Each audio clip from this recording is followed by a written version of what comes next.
Oh, there he is. Hey. You're gonna have a lot of fun audio to listen to. You guys never dropped off for me. You'll if you listen to it, you'll hear Brian like eventually you froze.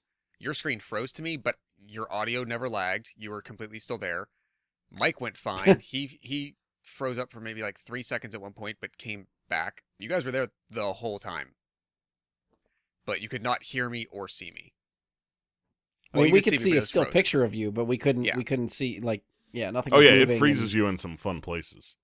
That's what you got to start doing too. Is because I heard the whole thing like we could just make this an ongoing thing of use it for the cold open when it happens. If at the least you could take a screen grab of me and put that like in the comments section of the social media stuff when you post them.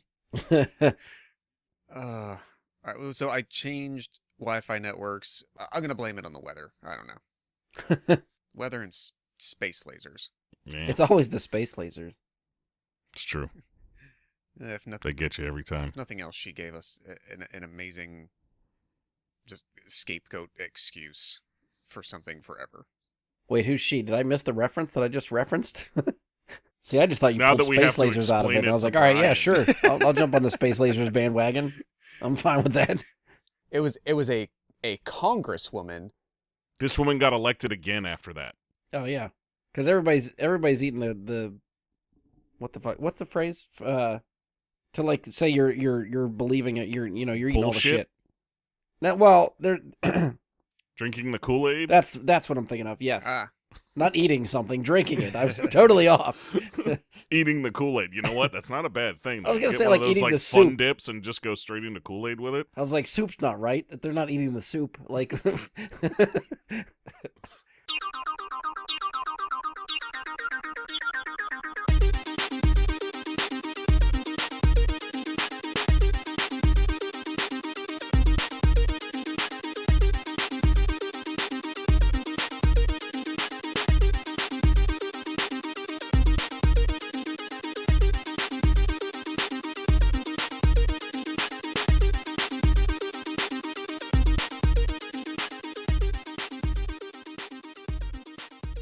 hello and welcome to another episode of Brian and Super Friends. I'm your host, Brian Lebick, and the disappointment in me continues because I have no intros again for everybody. So joining me for this episode is Josh Zorge. I'm so happy to be here for this one. You guys will find out very soon why. And Mike Bradley. I mean, I'm fine with this no intros thing. I gotta say, like, it's... I'm wondering if the, pain is going to return when the intros return. But that's okay. For now, I'm good. The mystery will continue until we finally get intros again. That don't. All right, so I'm going to get this reminder out of the way up front. So this episode comes in as episode number 248. So we're getting ever closer to the 250th episode. As I mentioned before, the plan is to do the 250th live on Twitch. So if you want to watch us, interact with us as we're going, you can look for us on Twitch. It'll be at my Twitch channel, at Jedi Bry Guy. That's where we'll be broadcasting. I know I had mentioned before it looked like probably mid-January when we're going to record, but as of right now, I think it's looking more likely the end of January. Hopefully by the time we hit the next episode, I'll have a solid date, but I think we're looking at the 28th, 29th, somewhere in there.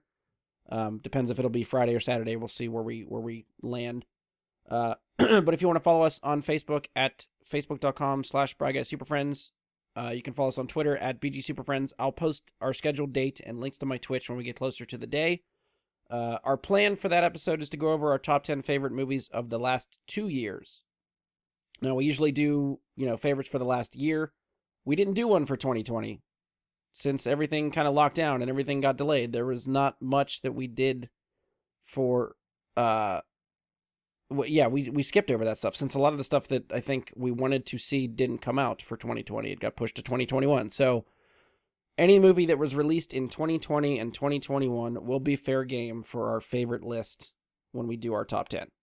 So, and we've had this discussion off air of like how difficult this is going to be to if we can narrow down 10 movies for the last 2 years, because typically it's hard enough to do 10 for 1 year.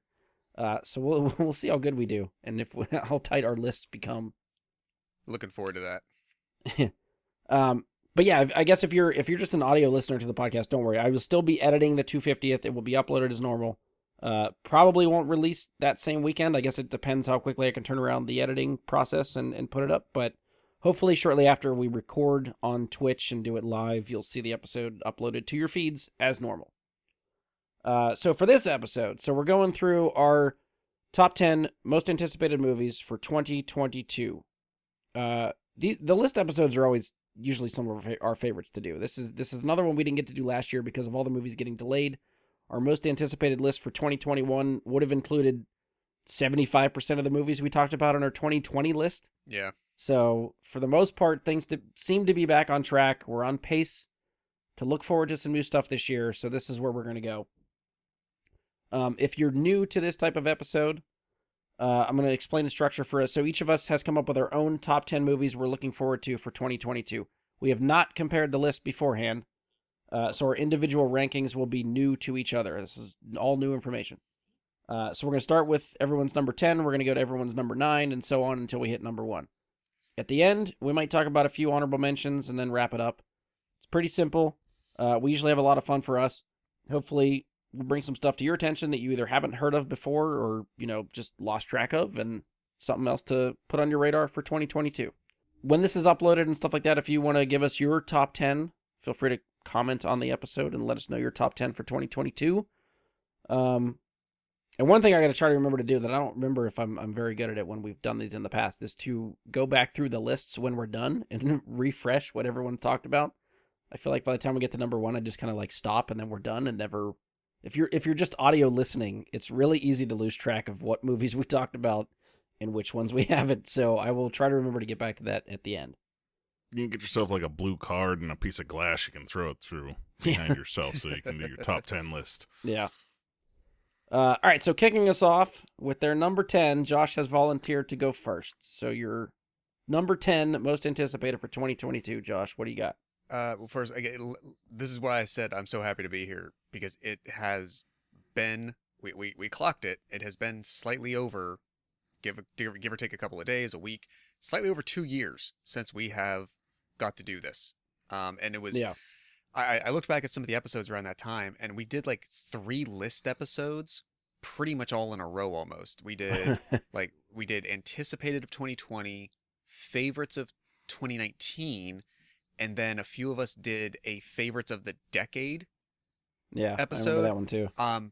Those are all, it's always so fun to do in the almost 7 years of doing the show. And it's been a long time in any capacity, for any reason, to have one of these to do. We just haven't had the context for anything to really to do these.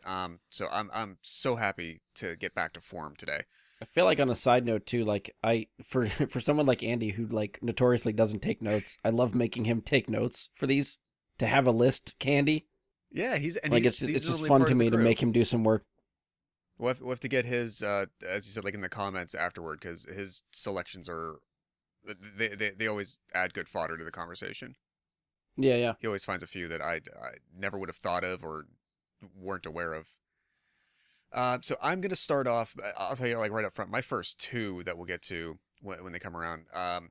These these are just COVID era, I need to hopefully feel good things. I'm sure everything that I want to take in and consume will bring me joy. That's why I'm hopefully doing them. But these are just at the base, give me just something that has no baggage, no agenda, no further thing other than the simple idea of joy that they're supposed to probably impart to you. So it's a lot of pressure to put on these movies. It's fine. But then there's not really heavy lifting it has to do. It's a very simple objective. So I wouldn't be surprised if this ends up somewhere mentioned by others, but I figure it has to be talked about at least by one person. So I'm putting it at my number 10, and I'm starting with the unbearable weight of massive talent. If you haven't heard about this film or seen the trailer, I think Brian shared it to the show's I think we put it on the social media page, yeah. pages. This is This is a movie where Nicolas Cage will be playing a character of himself, named Nicolas Cage. Like, he is playing himself, but probably to some, it almost looks like it's either he is aware or other people have made him accurately aware of how he is considered and viewed by everybody who's not him. And he's bringing that version of himself to a role in which he will play himself. And it looks like he kind of gets caught up in in like action, comedy, crime, espionage type thing. Whatever the hell is happening, it just looks so fun. I'm so here for it. I wish it was already out. Like, we have to wait until I think as of right now. Again, we're gonna have to give the caveat for all this discussion, just like we did in the last 2 years almost. Who knows? Things could move. I mean, Morbius just got moved a week ago. It was supposed to be out in like 3 weeks. It's now coming out in April. Right. So any of this And could change. one of mine, yeah, I mean, one of probably all of ours that would have been on our list, John Wick 4, got moved to 2023. Yeah. Oh, I kind of So- forgot about that. Like, I guess it's on my radar of like, hey, I want to see that movie, and I was looking at the 2022 release list and didn't see it, but it didn't occur to me that, hey, it was supposed to be out in 2022. It was absent. It just, like, on, I think the article about it getting moved was from, like, December 22nd Okay. is when it actually got moved. So it was on my list up until, like, last night. And I looked at the list you sent us again, and I'm like, well, all right. Well, Yeah, especially at the beginning, in January of this year, all these release dates are going to be coming with asterisks that we don't know, and we're just going to keep an eye on and see when they actually come out. So exactly. But as of now, we should get this. I mean, I can't presume that it'll be anything else but a masterpiece, and it will transcend cinema and just simply become art. So on April 22nd, as far as I can tell right now, we should get The Unbearable Weight of Massive Talent, which, I mean, as a supporting cast, Pedro Pascal seems to be like the second in the movie. Like, he's going to be the one like attached to Nicolas Cage at the hip. Like, that's an amazing pairing. That's great. Neil Patrick Harris is involved, Tiffany Haddish, a few others that that kind of sprinkle in. I don't know that I'm familiar with the writers or the director by name necessarily. It looks like the director has done one or two things that like I've heard of, but not that I saw. So I'm just yeah, that's fine. I'm along for the ride. Just looking for happiness. I think this is one that we talked about on like one of the news episodes. I think it was announced that this movie was happening, that he was cast in it, that it was like really meta sounding of like Yeah. he's paid to go to a birthday party to like reprise his roles, and then somehow ends up in this espionage like spy thing, and you're like, what the fuck is this movie? This sounds like the most insane fucking thing. And then you watch the trailer and it looks like the most insane fucking thing that you've seen that like Nicolas Cage should be in. So but yeah, then, I'm excited for this too. Exactly. But then you think, how did it take so long? Yeah. It's everything that I didn't know that I wanted, but immediately realized that I've wanted for like 10 years. And, could you think of a better title for a movie where Nicolas Cage plays himself? It's a good one. I wonder what the other options were. Like, what else did they workshop? That would actually be fun to hear. That would be a good time.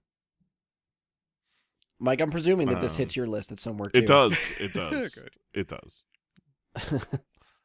Not much higher, but it does. Yeah, I'll say this made an honorable mention for me. I couldn't fit it in the top 10, but I am looking forward to it, and I'm curious how this actually plays out. But like Josh said, I'm just hoping for a good time. Like, it looks ridiculously stupid, but I want to see it real bad. The way my own list played out was when I had to take off John Wick 4, this took a slot. I was like, it moved up from that honorable mention. It was like, well, that's not happening, and I thought about it, and I'm like, yeah, I want to see it more than number 10, so it is my number 9. It is my number 9. Spoilers for when I get to number 9, that's where that drops, but... All right, well, let's move on to your number 10 then. What do you got for number 10? For basically every reason that Josh just said he included his top 2, or, well, I guess 9 and 10. These aren't our top two, I guess. Our first two that we're going to speak of. It's the same kind of irreverent, guilty pleasure. I can't help but include this. We grew up in this era, and Jackass Forever is happening on February 4th. There's not really a lot to say about Jackass. It doesn't matter what's going to happen. It's going to be ridiculous. It's going to be stupid. It's going to be probably funny, offensive, all kinds of things that we really need right now. And it's I don't know if this is something I actually go to in a theater. I don't know that I've ever actually seen any of the Jackass movies in the theater, because I don't feel like the theater improves the experience. Fair. But it's just something that, again, our generation, we grew up with this. Mm-hmm. Jackass was very edgy content in the early 2000s there. And seeing those guys get old is hilarious. And I actually know that they're introducing a bunch of new talent to kind of, I guess, continue the legacy, is one thing I do know that they're doing. I learned that from their appearance on Shark Week this past year, promoting the show. Which, believe it or not, on that episode of Shark Week, one of the new jackasses, if you will, actually gets bit by a shark. Not intentionally. Wasn't on purpose. It wasn't part of the bit.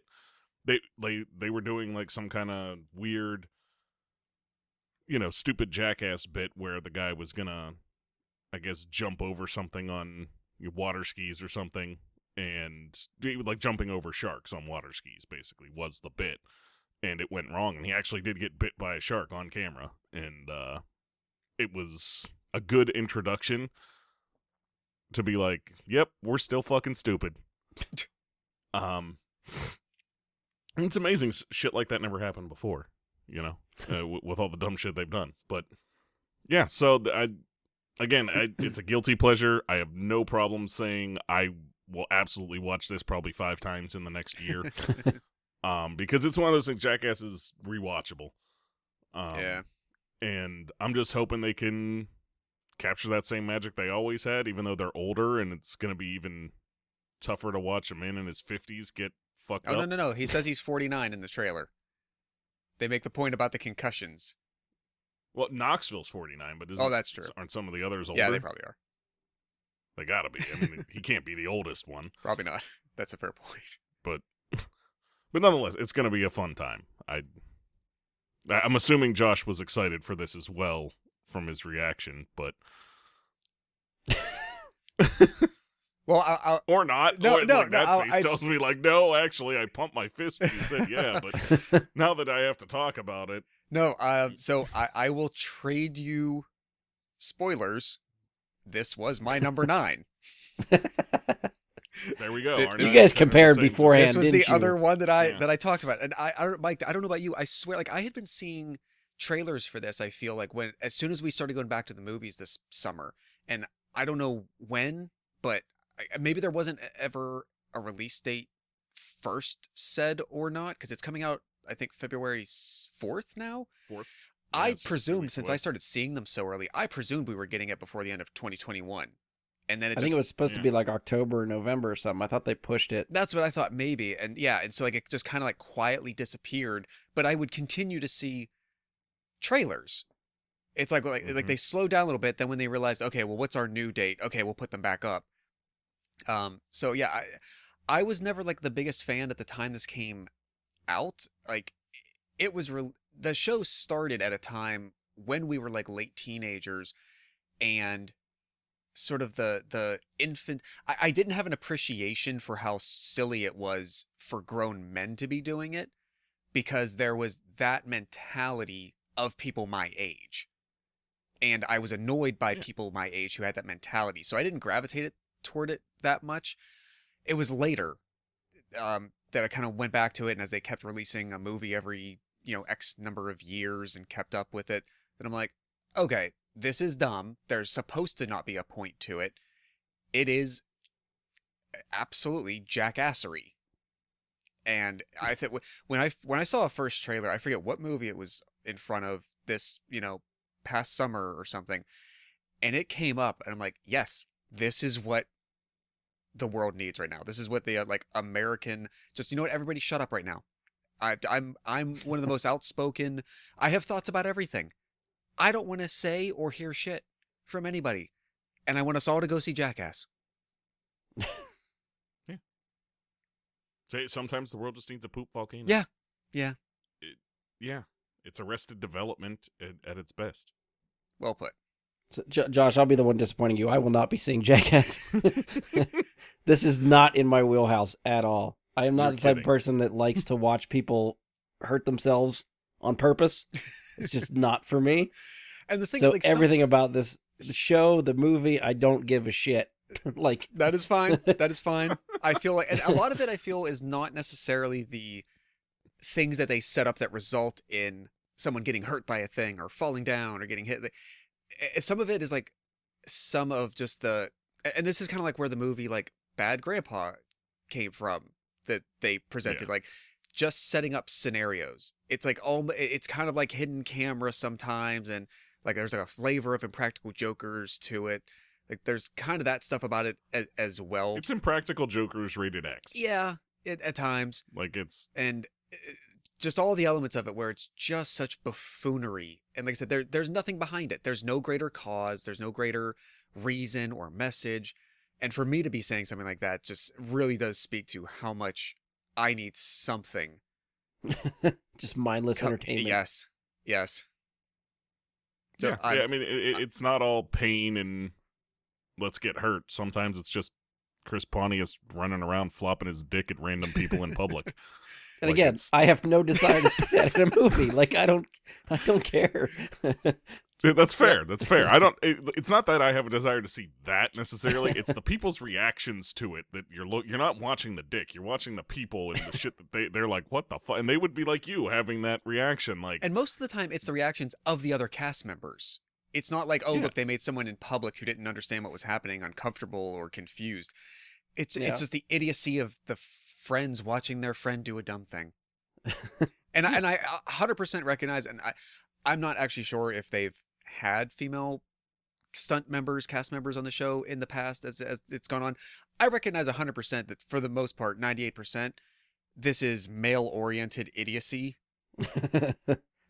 Which is I fine. totally get that. If this is for us and I happen to fall into that sphere, that's great. If it's not in anyone's wheelhouse, not a problem. Mike, I am so happy that I was not the only one that like had to kind of champion and defend this. Hype this up. Thank you. Yeah. I honestly, as you were like describing your first two on the list, I'm like, we're gonna have the same two things. I'm saying it in my head like this is gonna be the same shit. Or he found something else that I'm gonna be like, oh yeah, we need that. But no, it was I kind of had that feeling. But well, I guess we could just hop to Brian for his next two. Yeah, sadly I don't have either of those two in my 9 or 10. So my number 10 is Sonic the Hedgehog 2. I thought the first one, I guess I went into the first Sonic the Hedgehog a little bit under, or my expectations were low. That's what I'm looking for. I didn't really know what to expect. It looked like a fun little family movie. I was like, fine. I like animated movies. I like Sonic the Hedgehog. Video game movies don't have the greatest track record. We'll give it a shot. I was pleasantly surprised with how this movie came together. I thought the cast was great. Really, really happy for anyone that remembers the old original fucking character design for Sonic that they tried to do for this movie, which was absolutely abhorrent. Well, I think that was a good sign, is like the studio listening to people and being like, oh shit, we need to take this back to the drawing board, because that first trailer came out and people were like, what the fuck is that? That's not Sonic. That's an abomination. And I always got the sense that like the director was pushing for more like, hey, this is the Sonic we want to do, and the studio's saying, no, make him more human and weird looking. So they did that, and then the internet revolted, and then the director saying, look, see, we were right. Fucking listen to us and let us make the movie we want to do. And then it finally came back around and we actually got something good out of this whole scenario. The one time the internet won, we can chalk that up to there. But yeah, so we're getting Sonic the Hedgehog 2 on April 8th, 2022. Sonic is back. Tails is in there.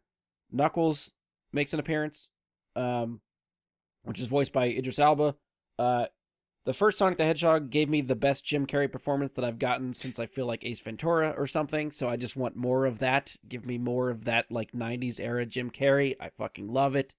I don't really know. I mean, we got a trailer for the movie at the Game Awards. I think we talked about on the Game Awards show. It doesn't give a lot of what the plot is. But again, I'll give myself the first trailer. I'm done. I'll see this when it comes out. I'm sold. So I'm just looking forward to see where they go with it. I'm excited. Yeah, and I mean, like, for me, I don't need a trailer to watch this. It's just going to be something that I was going to watch eventually one way or the other. I'm not, like, again, I don't know that this is a theater movie necessarily for me, but this is something that I will definitely watch. The first one was enjoyable. It was fun. This is expanding more into, I guess, Sonic. It's not really lore, just the Sonic universe. Yeah, because we do get like a Chaos Emerald in the trailer. Yeah. So that's some Sonic stuff going on. Which I couldn't remember if that was an element or part of the first one. That was something, that was like one of the first things we rented on Redbox during quarantine, because it got shut down. That was like one of the last movies released, like mid-February. So they got it out of Redbox, like on DVD, like everywhere they could fast. That was the last movie I saw before lockdown, was Sonic the Hedgehog in theaters. And it was actually one that, before they figured out how they were going to do everything with the at-home rentals, I wound up buying, as an at-home rental. You got the purchase and, like, at the same day, you know what I mean, it's theaters and all that. So, like, before the whole thing of, like, oh, you paid $20 or $30 to rent it at home became a thing, they just put it out to buy right away. Yeah. And it was like, oh, all right, I'll do this. And it was just like, here it is. And it was like a rental / purchase for something that was in theaters. Cool. So, yeah, now they don't do that anymore. They do the rental until they decide now you can buy it or now you can rent it for a normal price. Yeah. So, yeah, I'm sorry. So, were the, I forget, what, there was some element of like emeralds or something that was like almost central to the plot of the first one, wasn't there? First one involved, I guess, them just trying to harness Sonic's power. You don't really know where it came from or how he got it. Okay. He's from another world. I don't remember if they really addressed the Chaos Emerald thing. Maybe they didn't specifically. I only watched it once, granted, almost 2 years ago. So I just thought, I couldn't remember when I saw the trailer for this, if that was introducing something new or expanding upon something that was already a part of the first. I couldn't remember. Yeah. I'm not surprised this hit. I was actually waiting for this to come up on yours. I figured it would. Yeah, I had to. Josh, is there any, not that it hits your list, but what do you think about Sonic the Hedgehog 2? Something you'd see? Yeah, I think I will. I just occurred to me, as I said earlier, like, I've really loved these lists episodes, and it's been so long. It just occurred to me right now that I think the last time we talked about these kinds of things, I had like sub lists. There's like the main one, then there's like the Cinema Curious list, then there's the calendar list.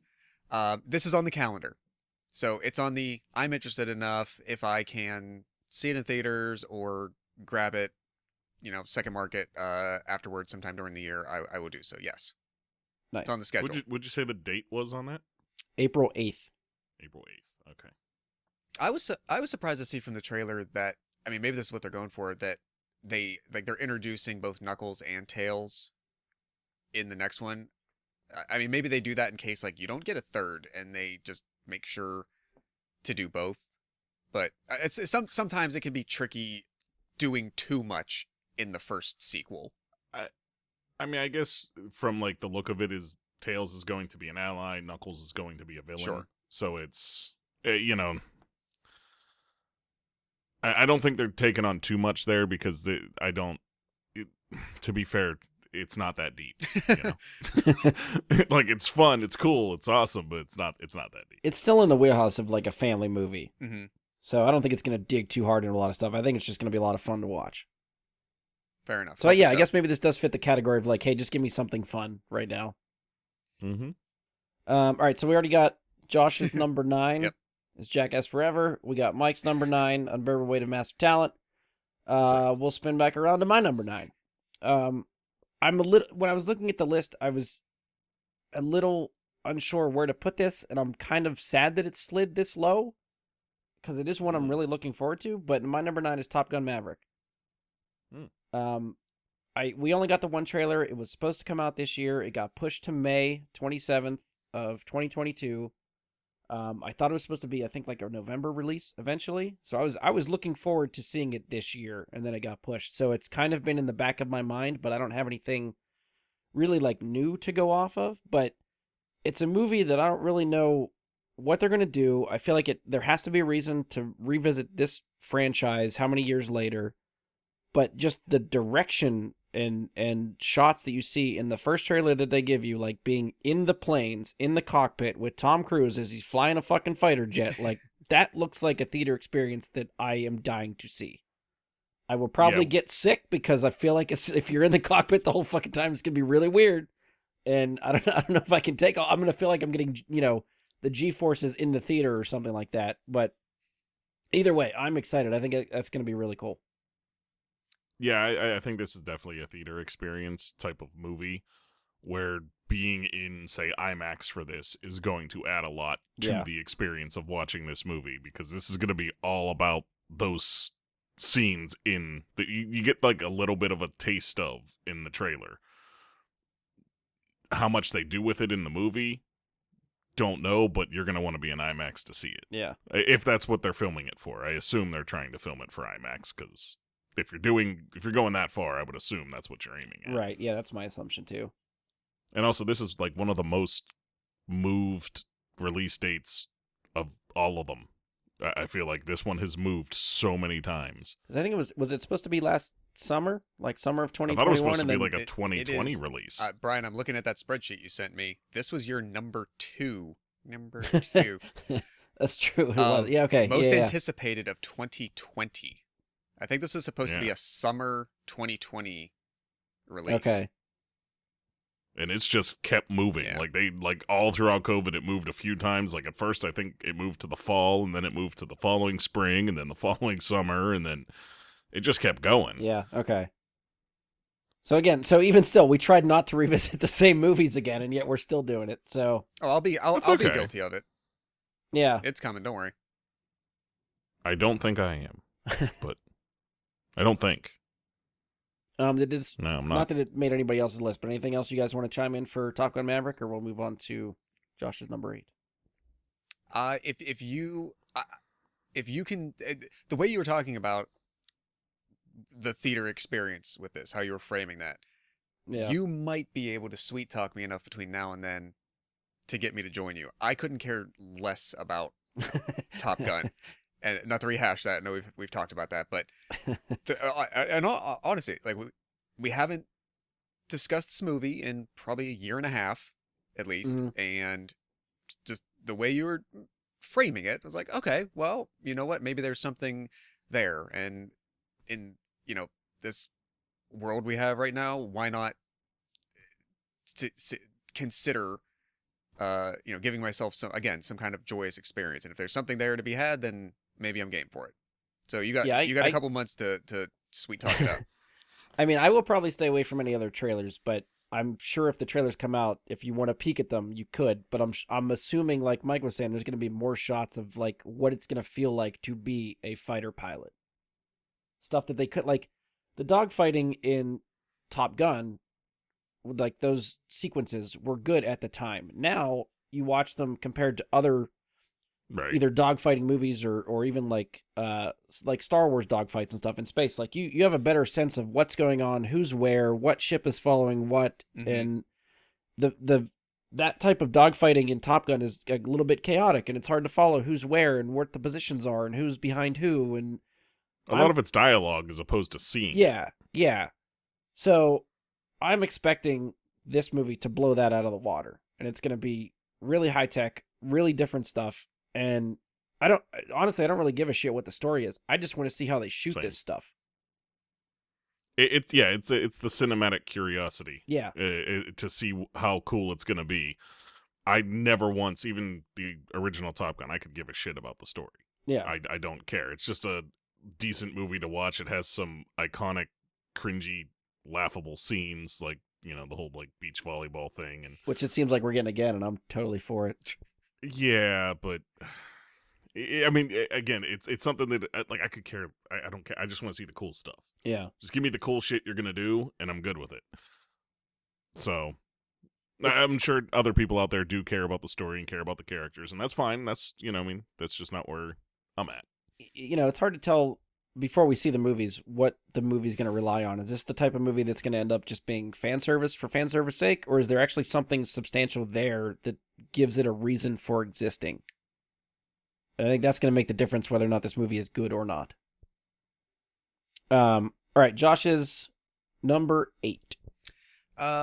So now we're already at the point where I am just happy that I'm kind of back in finding things I've never heard of that look cool mode. So my number 8, let's just get into it, won't bury the lead. It is called Bullet Train.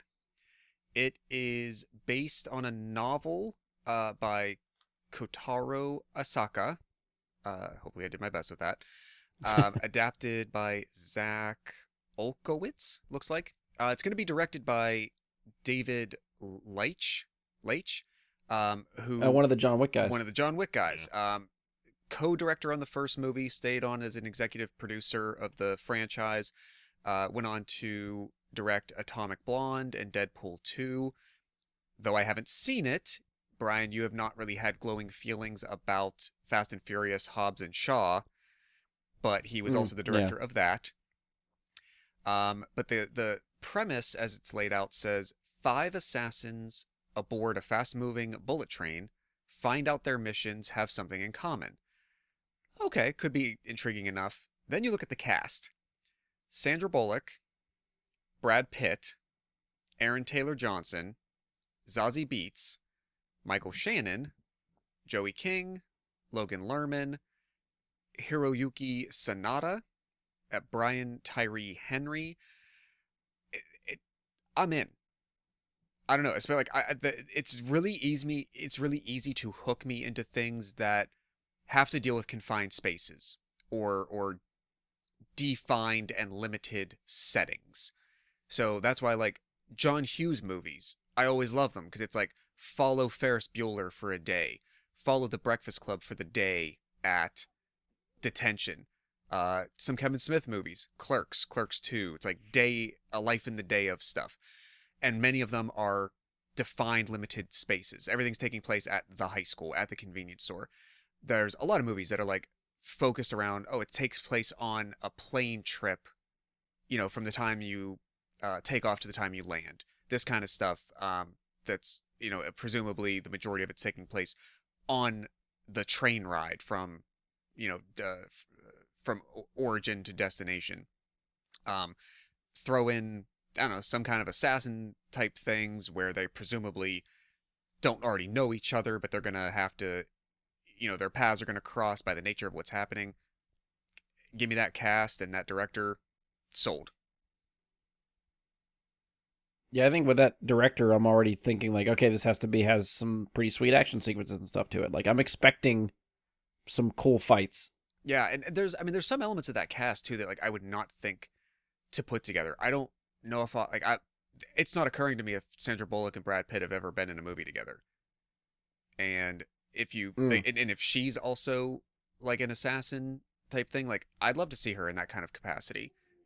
Actually, I just saw a trailer for what the hell is the other movie she's coming out with Channing Tatum? The Lost City. Yeah, Brad Pitt's in that with her. Oh, okay. He's in the trailer. Yeah. Okay. So at least before these two, like, there's not a precedent for that to go on. Yeah. I have found over the last couple of years, anytime I see another new thing with Michael Shannon, that dude is a great actor. I have never seen anything that he's done where I'm like, well, he really phoned that in, or that was forgettable, or that was shit. Dude is General Zod. Then he can go play, I don't even know, like a transcendental stoner type character in The Night Before. Then he can be this really intense, am I locked in a conspiracy or not type of dude in this movie called Bug that he was in with Ashley Judd. like he has such range. He's awesome. So you give him to me in this mix of all these other people, like I don't care if it sucks. They're getting my money for the ticket. I think you sold me. And I'll be keeping an eye on this too. this is going to be a summer release. Right now, it's looking like mid-July, July 15th. Nice. Mike, you got anything to add for this one? No, but I can play off that into my number 8. All right, that works. Give us your number 8. So this has a 2022 release. It does not have an official date as of yet. Okay. But it is still, as of this moment, slated for 2022 to come to Netflix. Michael Shannon starred in the first one. This is the sequel to Knives Out. Knives Out 2 will be coming to Netflix this year. How did I not see this anywhere? I know. I forgot about it I too. am mad to be at honest. myself. That's because it's not on any of those lists because it's a Netflix-only release. Yeah, there's one or two sites that I checked that still like they'll note if it's like an Amazon or Paramount Plus or a Netflix, and I just must have not been on the right ones. Okay. Yeah, I guess the one that Brian shared for us for the list didn't have it on it, Yeah. but I had been kind of like aware of this for a while, and it had been there on my list for a while. We get Daniel Craig reprising his role as Benoit Blanc. That is the only actor coming back to this. Obviously, if you've seen the first movie, that makes sense, because if the people from the first movie were tangled up in another plot about a murder, it wouldn't make a lot of sense. Spoilers. But starring in this movie, we're going to have Dave Bautista, Ed Norton, Ethan Hawke, Kate Hudson, Catherine Hahn, and then some people I'm not as familiar with, but they're listed as top cast: Jessica Henwick, Leslie Odom Jr., and Janelle Monáe. Jessica Henwick she was Colleen in Iron Fist. I did not watch the Iron Fist series. She was also Bugs in Matrix Resurrections. Ah, okay. She's very disguised in that Matrix Resurrections. Yes. But yeah, honestly, like, we're getting more of Daniel Craig as Benoit Blanc alongside another star-studded cast. And I'm here for it. He was fantastically over the top as this character the first time around, and yeah, the story was so well put together the first time. It was a little bit predictable, but it was good. And this time around, I'm here for another Ryan Johnson murder mystery. He is fucking good at this kind of thing, and I can't wait to see it. And you'll be able to watch it at home the day it releases. That's, which is actually my preferred context for this kind of thing, because you can sit there and you can, talk with whoever you're watching it with, or even just to yourself, like, oh, it's them. You can, you can do that kind of thing at home that you can't do in a theater, that I think is fun with that kind of movie. I'm mad about this too. This totally fell off my radar, and it was one I knew was coming, but I totally forgot when or where. Like, I mean, Netflix paid a shit ton of money to get 2 Knives Out sequels, so this is the first one. A lot of money. It was way more than I thought they should have paid. Yeah. But what do I know about how much Netflix makes off of having this franchise there? Yeah. I didn't think it was worth what they paid, though. It was hundreds of millions, wasn't it? Like 200 million or something. It was. like that? I don't remember the number, but it was a good bit. And I think just to have the rights, and that does not then include the actual like production cost of making it. Right. Yeah, they just bought the license. Effectively, yeah. Basically, like the exclusive, to make the movies. Yeah, ability to have it there. Yeah, I'm gonna throw this on my honorable mentions because I already finished my list, and now I'm not gonna try to position stuff around. So it's gonna hit honorable mentions for me. Exactly gonna be my comment. Yeah, it's already just added on the honorables. I feel like we've had these moments before, like when Josh forgot that Scott Pilgrim happened in the 2010s. We did. And We did. Damn like, it. he was like, "Oh my god, no!" And it happens sometimes that it's tough to keep track of everything that's going to come out in a year, especially when it doesn't have a firm release date. Especially at the rate the last 2 years everything's been moving. Like, I can't even keep track of what's supposed to happen ever. Well, right, and I feel like this is one that I'm perfectly fine with saying I'm confident no matter what happens with COVID or anything, this is still going to come out in 2022. because it's going to Netflix. It's not going to theaters where they're worried about an audience in the theater. Right. That's true. So They just have to worry about production concerns. Yeah, as long as it's it filmed. looks like it's mostly done. Yeah, Yeah. like it seems like it's pretty much going to the editing phase at this point. Because I thought that was something they started. Like, I thought I remember seeing a tweet from Ryan Johnson when they started filming, which I thought was over the summer, or at the very least, Yeah. beginning of the fall. The little I've seen of like pictures on the set or anything like that has like Dave Bautista out on a boat, He's on a and boat? like the looks like somewhere in I don't even want to guess Caribbean, Mediterranean. It summery type Yeah. of place. But yeah, so can't wait. It's one of those ones. I think the rest of like my tops here are really solid. Otherwise, this might even be higher in another year. Yeah. But with so much is coming out because so much was delayed that this is a tough list this year. Yeah. But the unbearable weight of massive talent still cracking. So that's, I'm glad you said that. I wanted to make that point about Brian's placement of Top Gun, actually, because since that was number 2 on your previous list, to me that's only an indication that like your interest in it hasn't really waned, but what else is now available must be that good.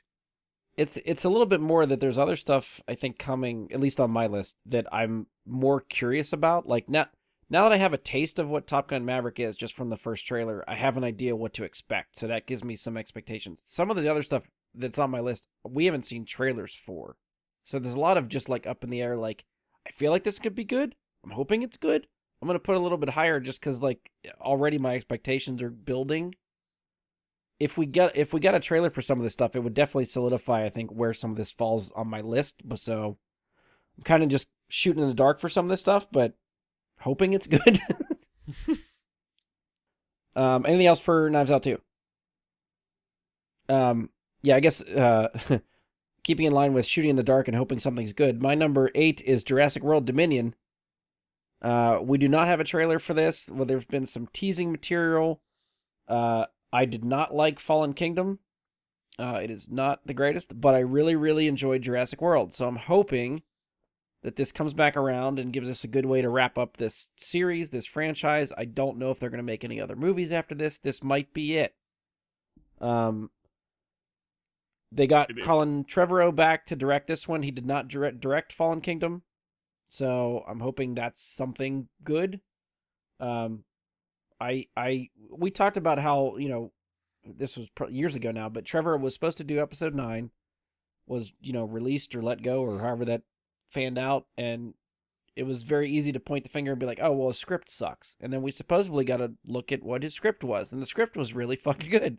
So I'm, as much as I was laying the blame on him for what episode 9 sort of turned out to be, I kind of want to take some of that back. And I trust him a little bit more.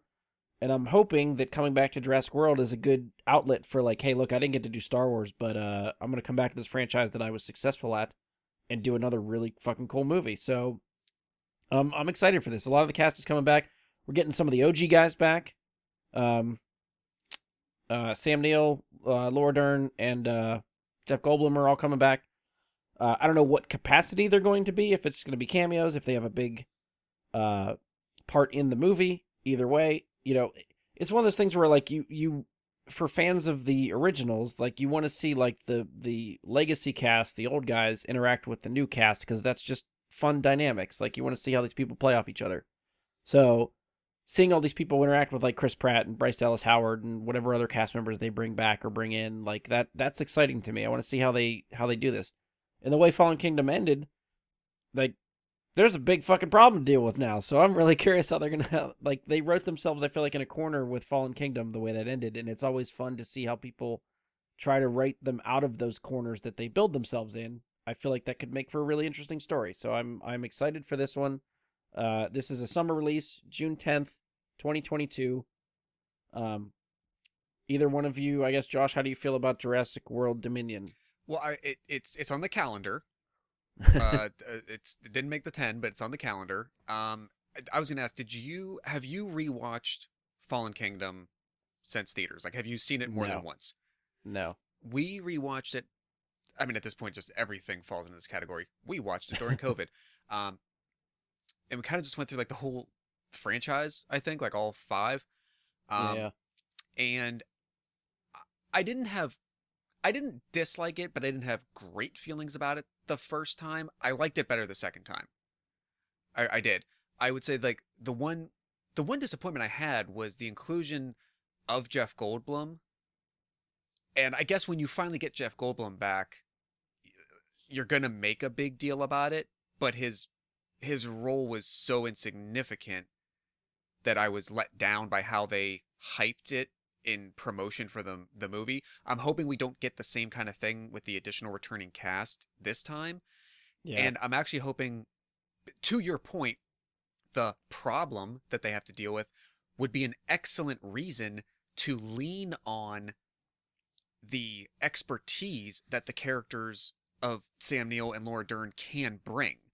They, Right. they Yeah. should have FaceTime. They should have screen time. They should be involved in the proceedings. They have things to offer without it just being fan service. It makes Yeah, sense yeah. for them to be involved. So I will see it. I don't come at it from as like from disappointed feelings necessarily of the previous. But just kind of curious as to really like I think I'm curious as to the scope of the problem that they're going to show and like how much of a time jump are we going to get between, is this something that we're walking in the middle of, it's been a few years since this happened, is it going to be like in the quasi immediate aftermath, and I think the choice of that will kind of dictate the breadth of what they can really do. Yeah. Mike, what do you think? This appears much higher on my list. Okay. And the reason for that, for me, is the promotional material that we've gotten so far. If nothing else, they are doing a damn good job of hyping this up as what I want it to be. Okay. And I think this, movie to me looks like the natural progression of Jurassic World that was intended for the franchise the whole time, which is kind of the reason that Fallen Kingdom falls short, is they needed that step in this story to get to where Jurassic World is going to go. They needed that bit of story, and I don't know that it needed to be a whole film, but they needed something, some way, somehow, to realistically end up with a Jurassic World where, they're just everywhere and it's just a part of life that dinosaurs are out there again. And I find it, I don't know, if the promotional material falls into spoiler territory, but, basically the idea that we get from it is that dinosaurs are just out in the wild now, and it's a thing. And kind of what Josh said, how far into the future are we going? From the end of Jurassic, or the end of Fallen Kingdom to this? Don't know. But it looks to be far enough that things have kind of spiraled into a bad place. Yeah. And even far enough that perhaps there are just wild packs of dinosaurs that are breeding and doing their own thing. Which seems like a very big mess to clean up. Like, I'm really curious how they're going to tie this all up. Maybe they don't. Just ends. Maybe there's not a happy ending. Well, I'm just saying, maybe it's a, I don't know. Well, we'll see. I guess we'll find out, of course. But, yeah, I'm very excited to see the return of the cast and all that, but I'm not anticipating a huge role for them. They still have to justify paying Chris Pratt and Bryce Dallas Howard to be in this movie and with their screen time, and they are the current cinematic draws. No matter, like, Jeff Goldblum can still pull a crowd, but Sam Neill hasn't pulled a crowd in a long time, even for a Jurassic thing. But I'm really excited to see it. And I think to something that you said, Brian, are they going to make more after this? Yeah, it makes money. It's bank. It's a dinosaur movie. There is never going to be a time in which little boys and girls are not fascinated by dinosaurs. So it's always going to be a franchise that can make money. And as long as they own the rights to it and they can make the movies, they're going to make the movies. I have no doubt about that. Yeah, I guess They'll definitely figure out a way. It'll be curious if it's a continuation or a reboot of some kind.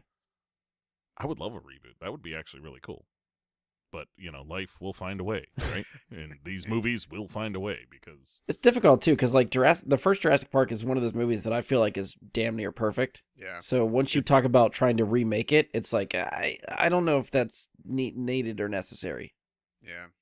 I still have problems with the first one a little bit. There is some gaping holes that make no sense that I take issue with. Yeah, I'll get just one. To this day, I've never understood how the Tyrannosaurus steps over the giant pit that's there that the car falls into. Oh, that's It just... steps over, it's like it's nothing. That's a cinematic hole that just makes no fucking sense. Yeah. Where was this pit when the Tyrannosaur just steps through the fence? It makes no sense. That's a creative choice by the director that you're meant to ignore for the sake of the action sequence. You see the look on my face, right? You're trying to remember what No, happened. no. I remember clearly. I remember very clearly. It's only occurring to me for the first time. Oh. Yeah, that's in like some of the special features, I think, somewhere where they talked about like they drew up the sequence where the Tyrannosaur comes out of the pen, like breaks the fence, walks out, and then immediately at the end of that, they're in the process of doing the sequence, and Steven Spielberg talks about how really cool it would be if they threw the car into the paddock, and there's a cliff there, and they gotta rappel down the thing. Yep. Which that happens. Yep. It's the same exact, like Mike's talking about, the same exact spot of the fence where the Tyrannosaur walks out of. Yep. That as soon as the car goes over, it's a pit. It's at least 4 times as tall as the Tyrannosaur. Yeah. Like You're correct. It's not a pit that this could have been stepped over. Like that's one of the things. There's a lot of little inconsistencies that movies back then kind of glossed over. It was an idea that Spielberg had to extend the action sequence.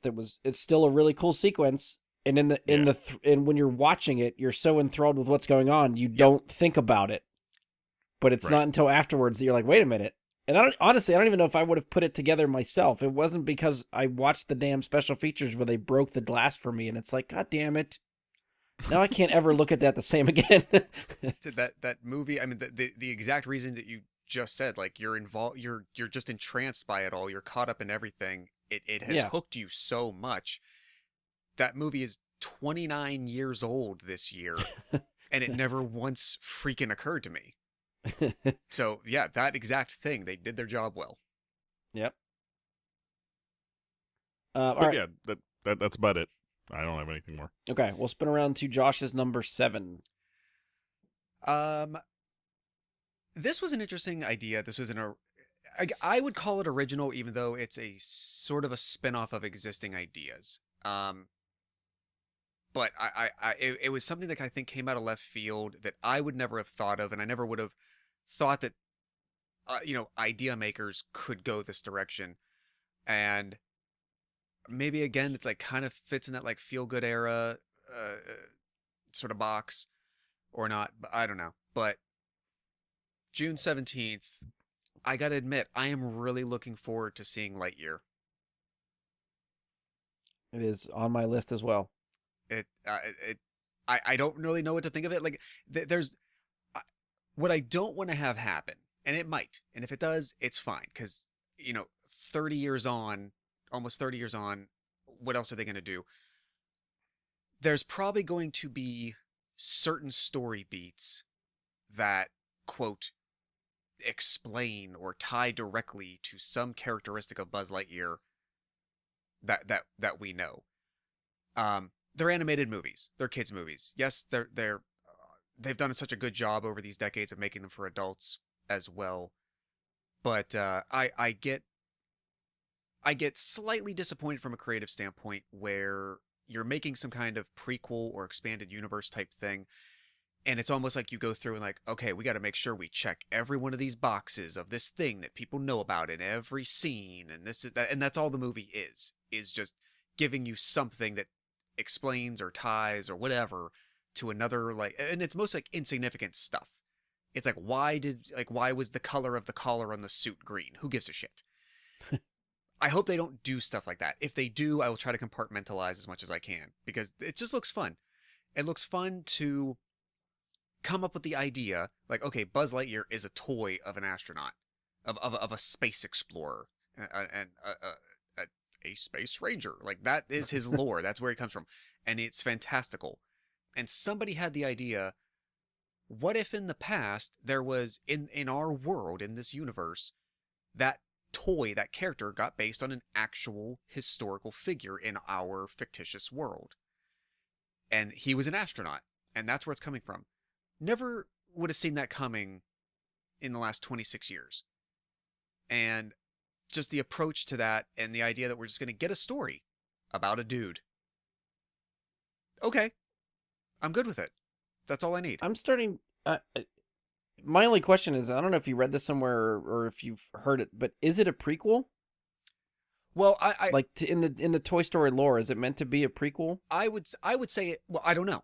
I would not say. I mean, I'm not going into this assuming it's an actual prequel tied to the Toy Story stories that we've been told, but it's obviously it's telling about the fictitious person in that fictitious world, upon which the toy and story and character of Buzz Lightyear in that universe was based. So whether it has anything to do with Toy Story per se, no. So I use the word prequel because there have been other examples in franchises where it is a prequel, and that's what they're doing. But I'm wondering if it's like much more meta than that. If it's like a movie made in the Toy Story universe about the fictional toy. Like, what if it's the other way? Like, what if it's not the astronaut does his thing and then they make a toy about him? What if they make a toy that's popular and then they try to make a quote unquote adult type of movie about the toy? Like, this is the modernization of the Buzz Lightyear story. Oh, I see. Okay. But still happening in the quote universe that Toy Story exists? Yeah. Okay. Somehow. Okay. That could be interesting. I feel like if it's meant to be in the only thing that's kind of throwing me is I feel like if it's meant to be in the Toy Story universe and like, you know, these events happen first and then we get a toy based on the adventures of this guy. Mm-hmm. It seems like he visits other planets and shit. Like, it goes otherworldly and there's seems to be aliens and stuff involved. So I don't know, just the technology and space exploration seems like it's more futuristic than what the Toy Story world sets up. So I'm starting to lean the other way, but I don't know. I don't know for sure. That's just me reading into it probably too far, but I don't know. And I mean, that's a very original idea. That's a thought about it, that like a perspective that I hadn't considered. I assumed what we were getting was as if you took Buzz Aldrin, Neil Armstrong, and maybe in their universe there was the ability to have somewhat slightly more advanced or sophisticated adventures of some kind, perhaps. And then 20 years later, some marketing company decided, what if we created this fantastical space character kind of, quote, based on the idea of those people? That's how I was viewing it through. Your idea could be exactly right as well. And you know what? I'm good with either. That's what I like about this notion that what the approach they're taking and the perspective that they're coming at it from, like, you could do it in so many different ways. So I don't even know, like, beyond like the first kinda, I guess, teaser, the actual trailer they released, whatever. I'm probably I'm not going to watch anything else because I don't want to have any story beats, or really just the main angle, like even just like that would possibly answer this question. I don't even want to know it ahead of time. Yeah, I'm with you. I think they had the one teaser trailer. I'm good. That's enough for me. I'm gonna see it. The tone and look and feel of this movie is something I did not expect. I expected it to be much more cartoony and more Pixar-y, I guess. But it looks really modern and sort of real from an animation standpoint, I guess. I don't know. It looks like it's taking much more of a serious tone, I think, than I expected for a Pixar movie. Yeah, and that's what I think I'm expecting is if in the end there's some fantastical space fight exploration element to it, it almost, to me, it felt like a CGI biopic of a Okay, yeah, yeah, yeah, fictitious character, and that's yeah, what it is, and I'm totally fine with that. yeah. Mike, what do you think about Lightyear? Um, it's not really on my radar because Toy Story is something that I've watched but never really got into or cared that much about. Gotcha. So it's there. It looks, I'll watch it. I mean, that's the way I would put it. Is like I'll watch it at some point. It could be good. I mean, I assume it's going to hit Disney Plus at some point. I don't know how soon, Oh, but it's yeah. going to make its way there. I'm sure it will. And it's not that the Toy Story movies I ever thought were bad or anything like that. I just never got into it. But, they never really like resonated a lot with me or anything. Yeah. Okay. Gotcha. All right. We'll move on to your number 7. My number 7 is Doctor Strange in the Multiverse of Madness. This is a movie that actually, it sounds weird to say it, having it on my list still, but after seeing the trailer, this actually dropped a few spots on this list. I was more hyped for it before I saw the trailer than after, which is kind of weird. Still hyped for it, still really interested to see what they're going to do. The multiverse stuff is fun. Seeing, where they go with it after Spider-Man is going to be very interesting. No spoilers for Spider-Man here, but I feel like I'm trying to do it without spoiling anything in Spider-Man, but basically I feel like the events in Spider-Man kind of maybe hit the fever pitch of where the multiverse stuff was going to go, and that, I guess, highest point that they were going to hit with the multiverse has already happened for me now. Yeah. So where they go with it next they're going to have to up the ante in some way. Which to I guess really make an impact for like me. kind of the way you just described that, like hitting the peak of the multiverse makes sense because originally this movie was meant to come out before Spider-Man No Way Home. Right. And is now pushed afterwards. So they probably had to do some pivoting to just make the storylines kind of come together a little bit easier and make more sense. Like some stuff had to be switched around maybe, but yeah, this I am excited for this one too, and kind of the same way you thought. Like after seeing the trailer, it kind of like gave me what I guess I expected, which didn't surprise me or really like blow me away. Like, oh, I didn't know they'd go there. It was just like, okay, yeah, this is right in line with what the title is, what I sort of expect to see for this movie, and I was curious if I'd put it at the end of my list, and I didn't. It kind of dropped off, so this ended up being an honorable mention for me. I feel like there's a moment that's not going to happen in the movie, but they could have put in the movie, just would have gotten me way more hyped for it if they, just as a teaser, had something come out of it that showed they were going to do some further crossover or something like that. Like, Chris Evans steps out onto the thing, goes, "Flame on!" Or, Oh, you got that off Twitter. I saw that. No, I brought it up before Twitter brought it up. We talked about this during the Spider-Man review before Twitter thought about it. I thought about it. But at the same time, like, if that were to happen in this trailer, or if you got Hugh Jackman to walk out and pop the claws or something, all of a sudden, the level of hype for it would just go higher. Because what else are they going to do? And because until this multiverse storyline that they're opening closes, I think everything's on the table. I think that's where I get hesitant. Is like I don't want to see all that. That's just me personally. I think we've like you said, I think we hit a peak with No Way Home, and I think that's like if we just start bringing out every other legacy character out of the woodwork just to be like, hey, look, we can use them now again. Like that's I think abusing the power of what this is doing. I don't think I'd want to see it as something like we can use them again. I'd want to see it as like, this is the type of one-off joke we're going to do in this movie. But as yeah, opposed even to still, like we're if introducing them into storylines. Everybody just pops up for a 5-minute cameo. I think that just defeats the purpose of the whole thing too. Like you'd make a movie 3 hours long just to put all the cameos in it when it needs to be 2 hours. Like I don't know. Right. And it's just something that, I don't know, for me, like, I feel like it would get me more invested to see some stuff like that with the multiverse still open. Because once they close it, it's closed. You get what I'm saying? Probably. Like, I'd while agree. you Yeah. have the chance to do this fun thing, I'd like to see them take a couple of swings at the fun thing. Yeah, I don't know. I'm You kind of know, hoping they're smarter than just like every movie while the multiverse is open starts popping in a bunch of cameos for people. Like I'm kind of hoping that it's not like this gimmick that they just use on every Marvel movie until the multiverse closes. I'm assuming that the multiverse is probably going to close here. Oh, Like, I'm I'm sure. Yeah, it assuming has this to is wrap up at probably some the point for end sure. of the multiverse thing.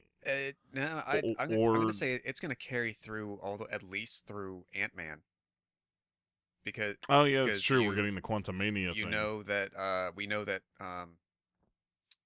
Kang is gonna be Yeah. back for that, and I mean that was the entire point basically of the Loki show. We don't know how season 2 of Loki's going to wrap up either, so it still might be Right. played within there too. Yeah. Well, and so I'm actually with both of you. So I agree with Brian that I don't. If they're gonna do multiverse, I want them to do something clever within what they've created for themselves. Do something where yes, it's alternate versions of your existing characters, or it's just like downstream effects to other places, or and you don't always need a copy of that person. I'm with you though. I definitely don't want it to just be the excuse to pull people in from other previous movies. That's gonna wear very quickly. Yeah, I don't think that's what I'm like looking for. I don't want them pulled in to be brought back. Mm-hmm. It's just that opportunity to have the fun moment that I would look forward to. You know what I mean? Not necessarily like I want this person back as this. Or, no. But you know, an opportunity to maybe introduce the new Wolverine, have him meeting Hugh Jackman, and you know something like that as a like who the hell's this guy, and then they kind of both pop claws or something like it. If done right, I could see that because there was an opportunity that I thought they were literally teeing up right in front of you on the plate in Spider-Man to do that exact thing, and they didn't. So if they keep kind of alluding to something or making a reference, or if done well, yes, I think there's an opportunity to do what you're saying in some cases. But if it's just a passing thing that's included just for no reason, then it's going to stand out like a bad, sore thumb. I mean, to be fair, Sure. like I'm saying, like please don't do this. But then when they do it in the theater, I'll be like, oh my god, look what they just did, and like I'll lose my mind. But Well, you kind of also already did that a little bit with the Deadpool movies. Like sort of like the stinger stuff with like how Deadpool 2 wraps up. It kind of it satiated that for me a little bit. Like it's tongue in cheek enough that you're doing it to achieve what you want for your stories going forward, possibly. yeah, But it doesn't necessarily need to be. I So you just brought another idea forward Go in ahead. my head, and that's Deadpool showing up here. It's in the MC, like he's part of it in their. I don't know, like that could be an amazing cameo. I doubt it, but it would be amazing. I mean, I'm hoping a movie that's called Doctor Strange focuses more on Doctor Strange, and we don't just get cameos left and right the whole movie. Is I'm my sure it's fear. going to. No, it seems like it's going to. It seems like Mordo's going to be a big part of the story again, which, I mean, makes sense since, you know, the stinger from the first Doctor Strange and all that, it sets him up as a future villain. Whether or not he's the main villain here or not seems difficult to decipher from the trailer, Yeah, which I'm fine with. He doesn't need to be. He can be another looming villain that's kind of hanging around for a while. That would be cool because Mordo's kind of a significant villain, especially for Doctor Strange. It would just be really, I don't know, like they can go anywhere. I guess that's the gist of where we're at with this as we talk about it. Like it's the multiverse. Anything can happen. So what are they going to do with it? And I think that hesitation is why it's, it's 7 on my list and not at number 2 or something like that. Yeah, yeah. But, you know, I mean, this will be another one. Like we got the trailer for the Stinger for the after the credits of No Way Home. They showed us the trailer for Doctor Strange. The trailer's now released online, so if you want to see it, it's out there. But that's enough for me. I'm gonna do the one and done trailer for this one also.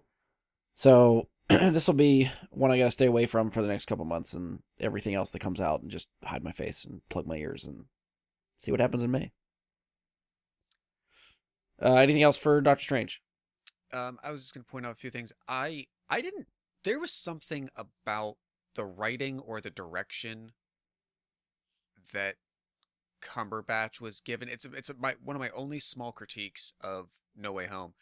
I didn't particularly like Doctor Strange in it. Okay. And it's not his arc. It was the writing, and I think like whatever direction he was given for the acting, there was something about his personality.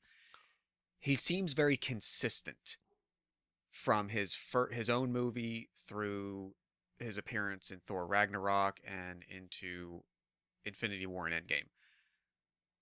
There's something about how he is. I don't know, it's like the way he talks, his attitude, something about him.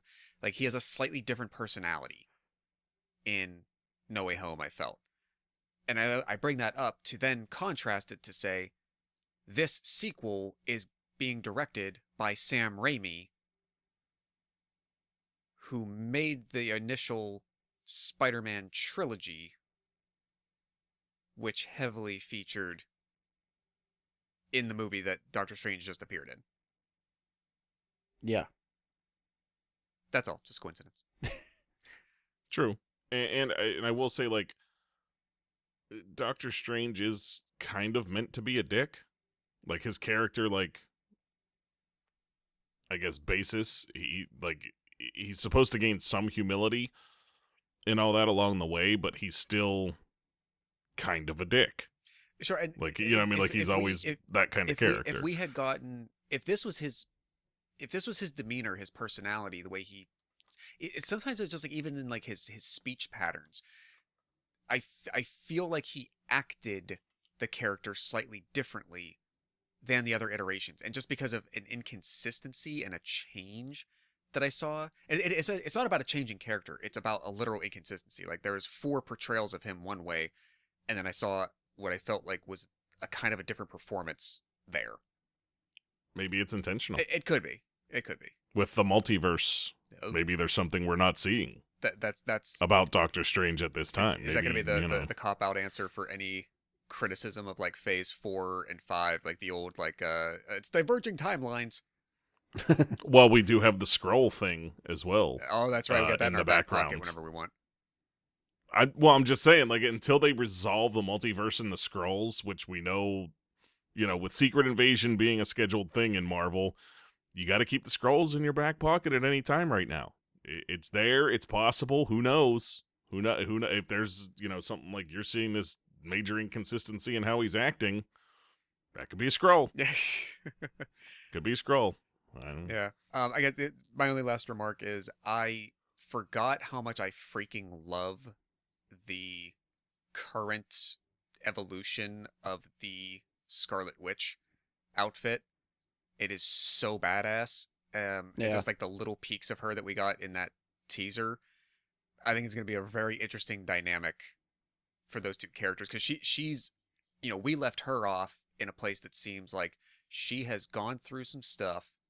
She has gone through the consequences of that stuff. Like, she's been on a journey, and and where she comes out is very different than the confident but still like self-doubting person that she was for the first couple years. Like, I feel that where Elizabeth Olsen is going to bring that into this story is much more of kind of a force to be reckoned with.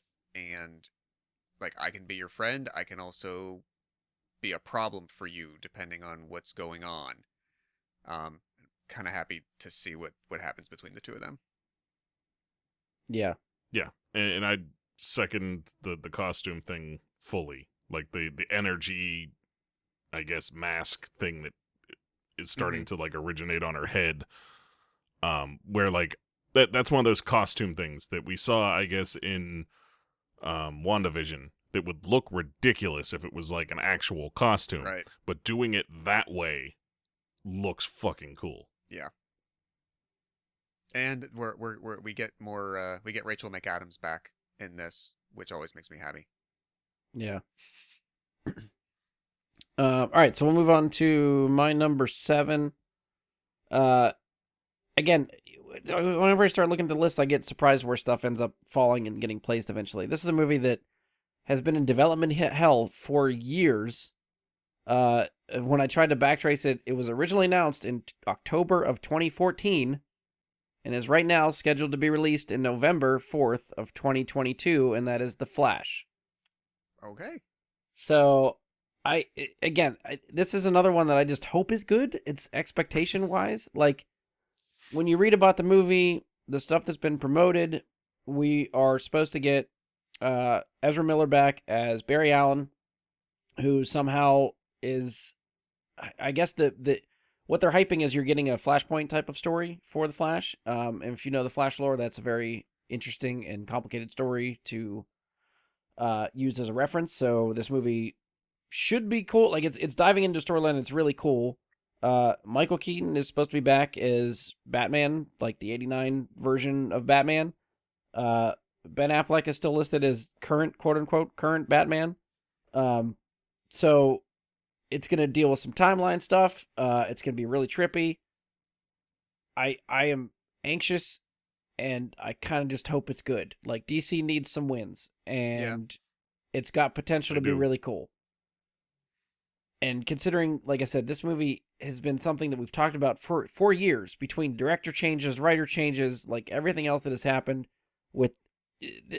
When I looked back at this, the thing I saw that said, so a year after Man of Steel's release, and amid the success of CW's The Flash, Warner Brothers announces The Flash with Ezra Miller and this is October 2014. It was supposed to come out in 2018. Mm-hmm. So this is a movie that's been through some shit. And they announced this, I think, when they wanted to do the whole... Obviously, this was announced before Justice League, before BVS. Like, this is where the DC universe was meant to go, was all these team-up movies. And since the DC universe kind of fell apart and they didn't really know what to do, this was one of those movies that was still...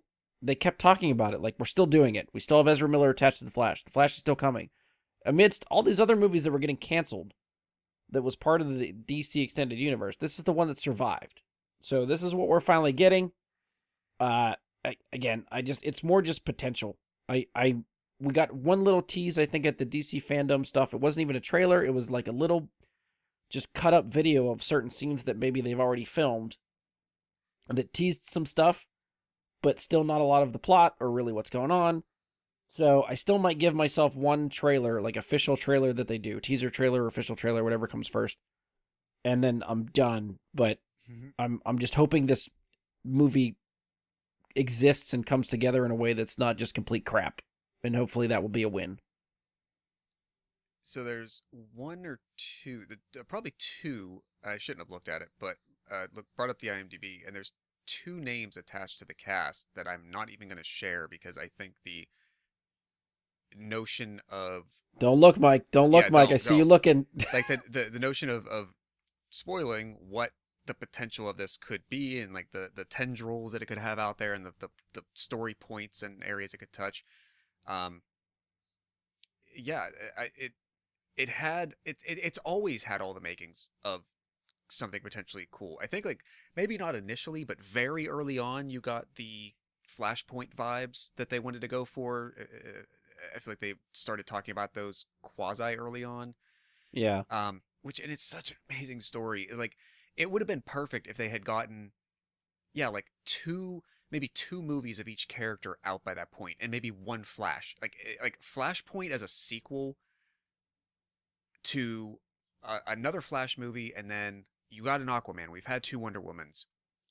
You could do that and entirely wrap the story up, and the resolution of it is so self-contained that you never have to worry about it having continued downstream effects of those other areas, because it Right. starts and it resolves what it causes by the end. So it doesn't have to be a greater what's the greater effect of all these other things. Like, it'll tell you and it'll be done. It almost could have been like, if they did Justice League or something at some point and it wasn't, what it became. This could have almost been like a Justice League 2 before calling it that. Like, it didn't need to be the team up movie where they then face a threat of external. It would have been the crossover that what you like. Marvel hasn't even done anything like this. Like, you kind of got maybe close-ish to something like that along the Civil War lines, maybe. But the Flashpoint Paradox, like, one-shot graphic novel story is so good and so cool. And if they would have brought that to screen, especially like with the actors and actresses that they had established and where they came from, man, it would have been amazing. So I'm with you. I'm hoping. I think you got the right word, potential. This has it all. It is theirs to lose. And I am not hopeful for this. I see this as a future hot mess. It's really 50-50. Like, it could go either way. I'm fully aware of that.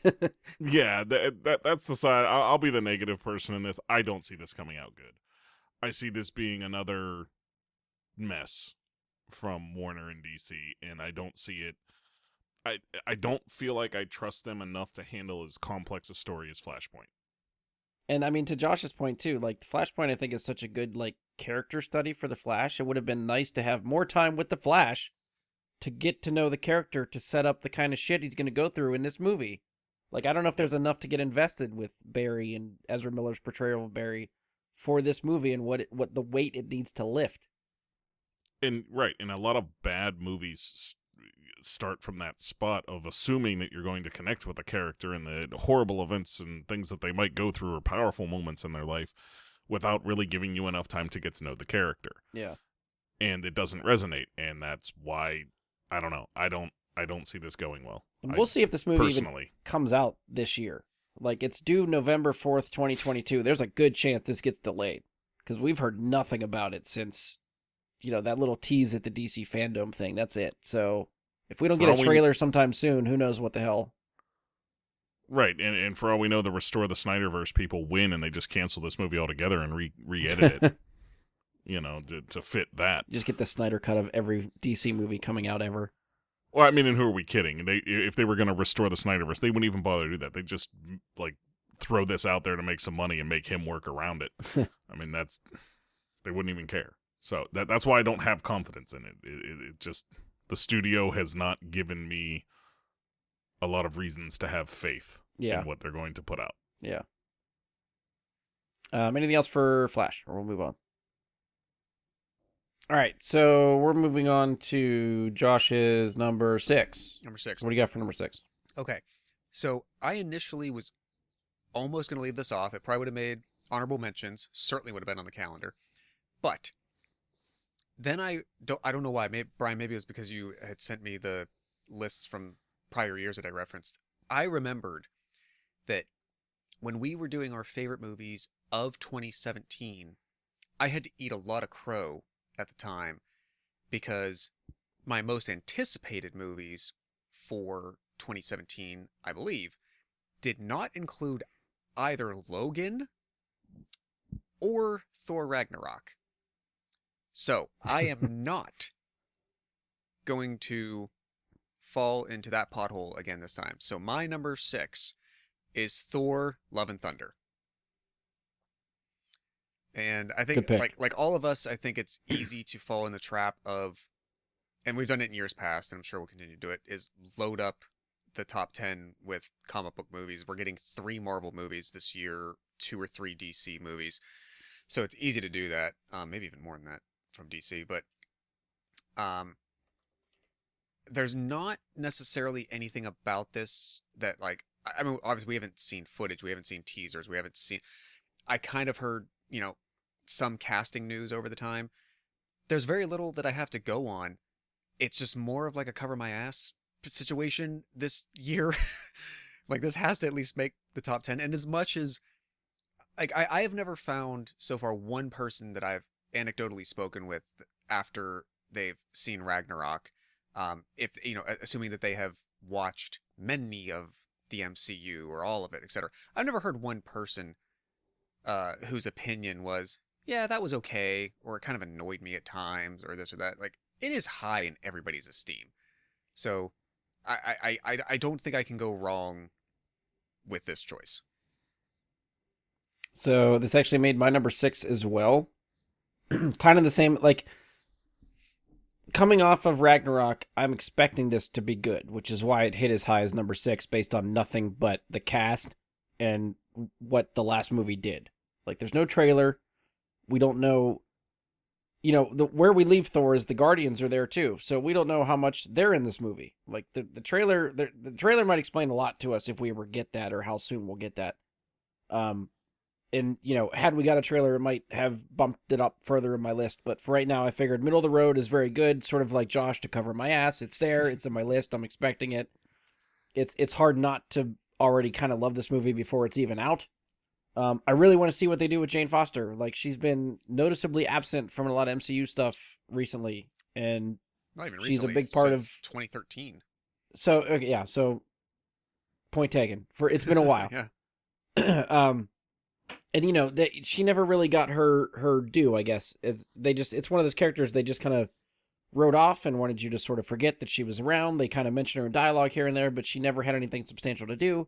She seems to be a big part of this movie, and that makes me excited. I want to see what they do with it. So I am in. Yeah, this Mike comes in much, much higher on my list.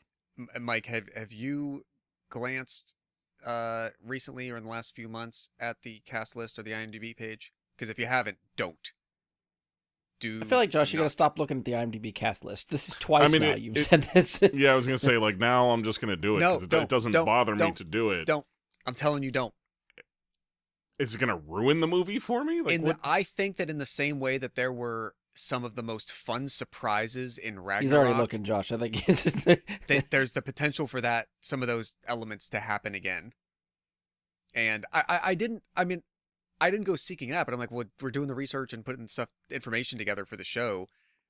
So, like, I'm visiting the pages, for all these projects and whatnot, so I can't help but see it. Yeah, I'm trying to think of, like, where else besides IMDb can I send you to like look at some basic information and not be spoiled for stuff, but I don't really know where to go. Okay, so what you're... Don't try to explain what it is. We're just going to move on. No. No, I just want to say what he's referencing. I get what you're saying. Okay. And yeah, one thing that's going to be in it is definitely spoiled for me at this point. Okay. A little bit, but it's still going to be an excellent moment, and I guarantee that. The other thing I already knew. Okay. Is it spoiling to say the actor without saying the yes. role? Yeah, I would just leave it clean. If you're asking yourself, is it a spoiler if, just say yes and move on. Well, no, just saying that an actor is going to appear in the movie. Yes. Yes. All right. Especially if it hasn't been, publicized very much and like, officially and all that, yeah. Well, nothing's really been publicized yet. Well, I feel like there's one major role that definitely was, but if it's not the one that you're thinking of, then...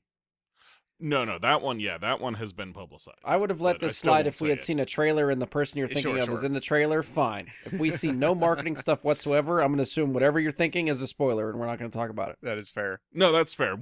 I guess one of them was a very high-profile casting, made news that they got casted into the movie. Mm-hmm. Maybe their role, but even if I told you I see what you mean. That person was. But the other one is also a high-profile casting that was not publicized. Right. So it's... Yeah, it's that, and it's like some other minor elements, and I'm like, that would have been so fun to just not have any advanced knowledge of.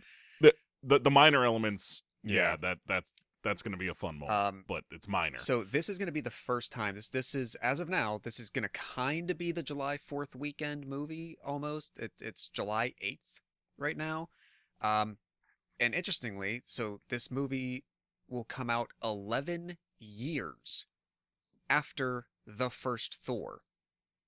Chris Hemsworth has been along for the ride this long, and he is the first character to get a fourth solo movie.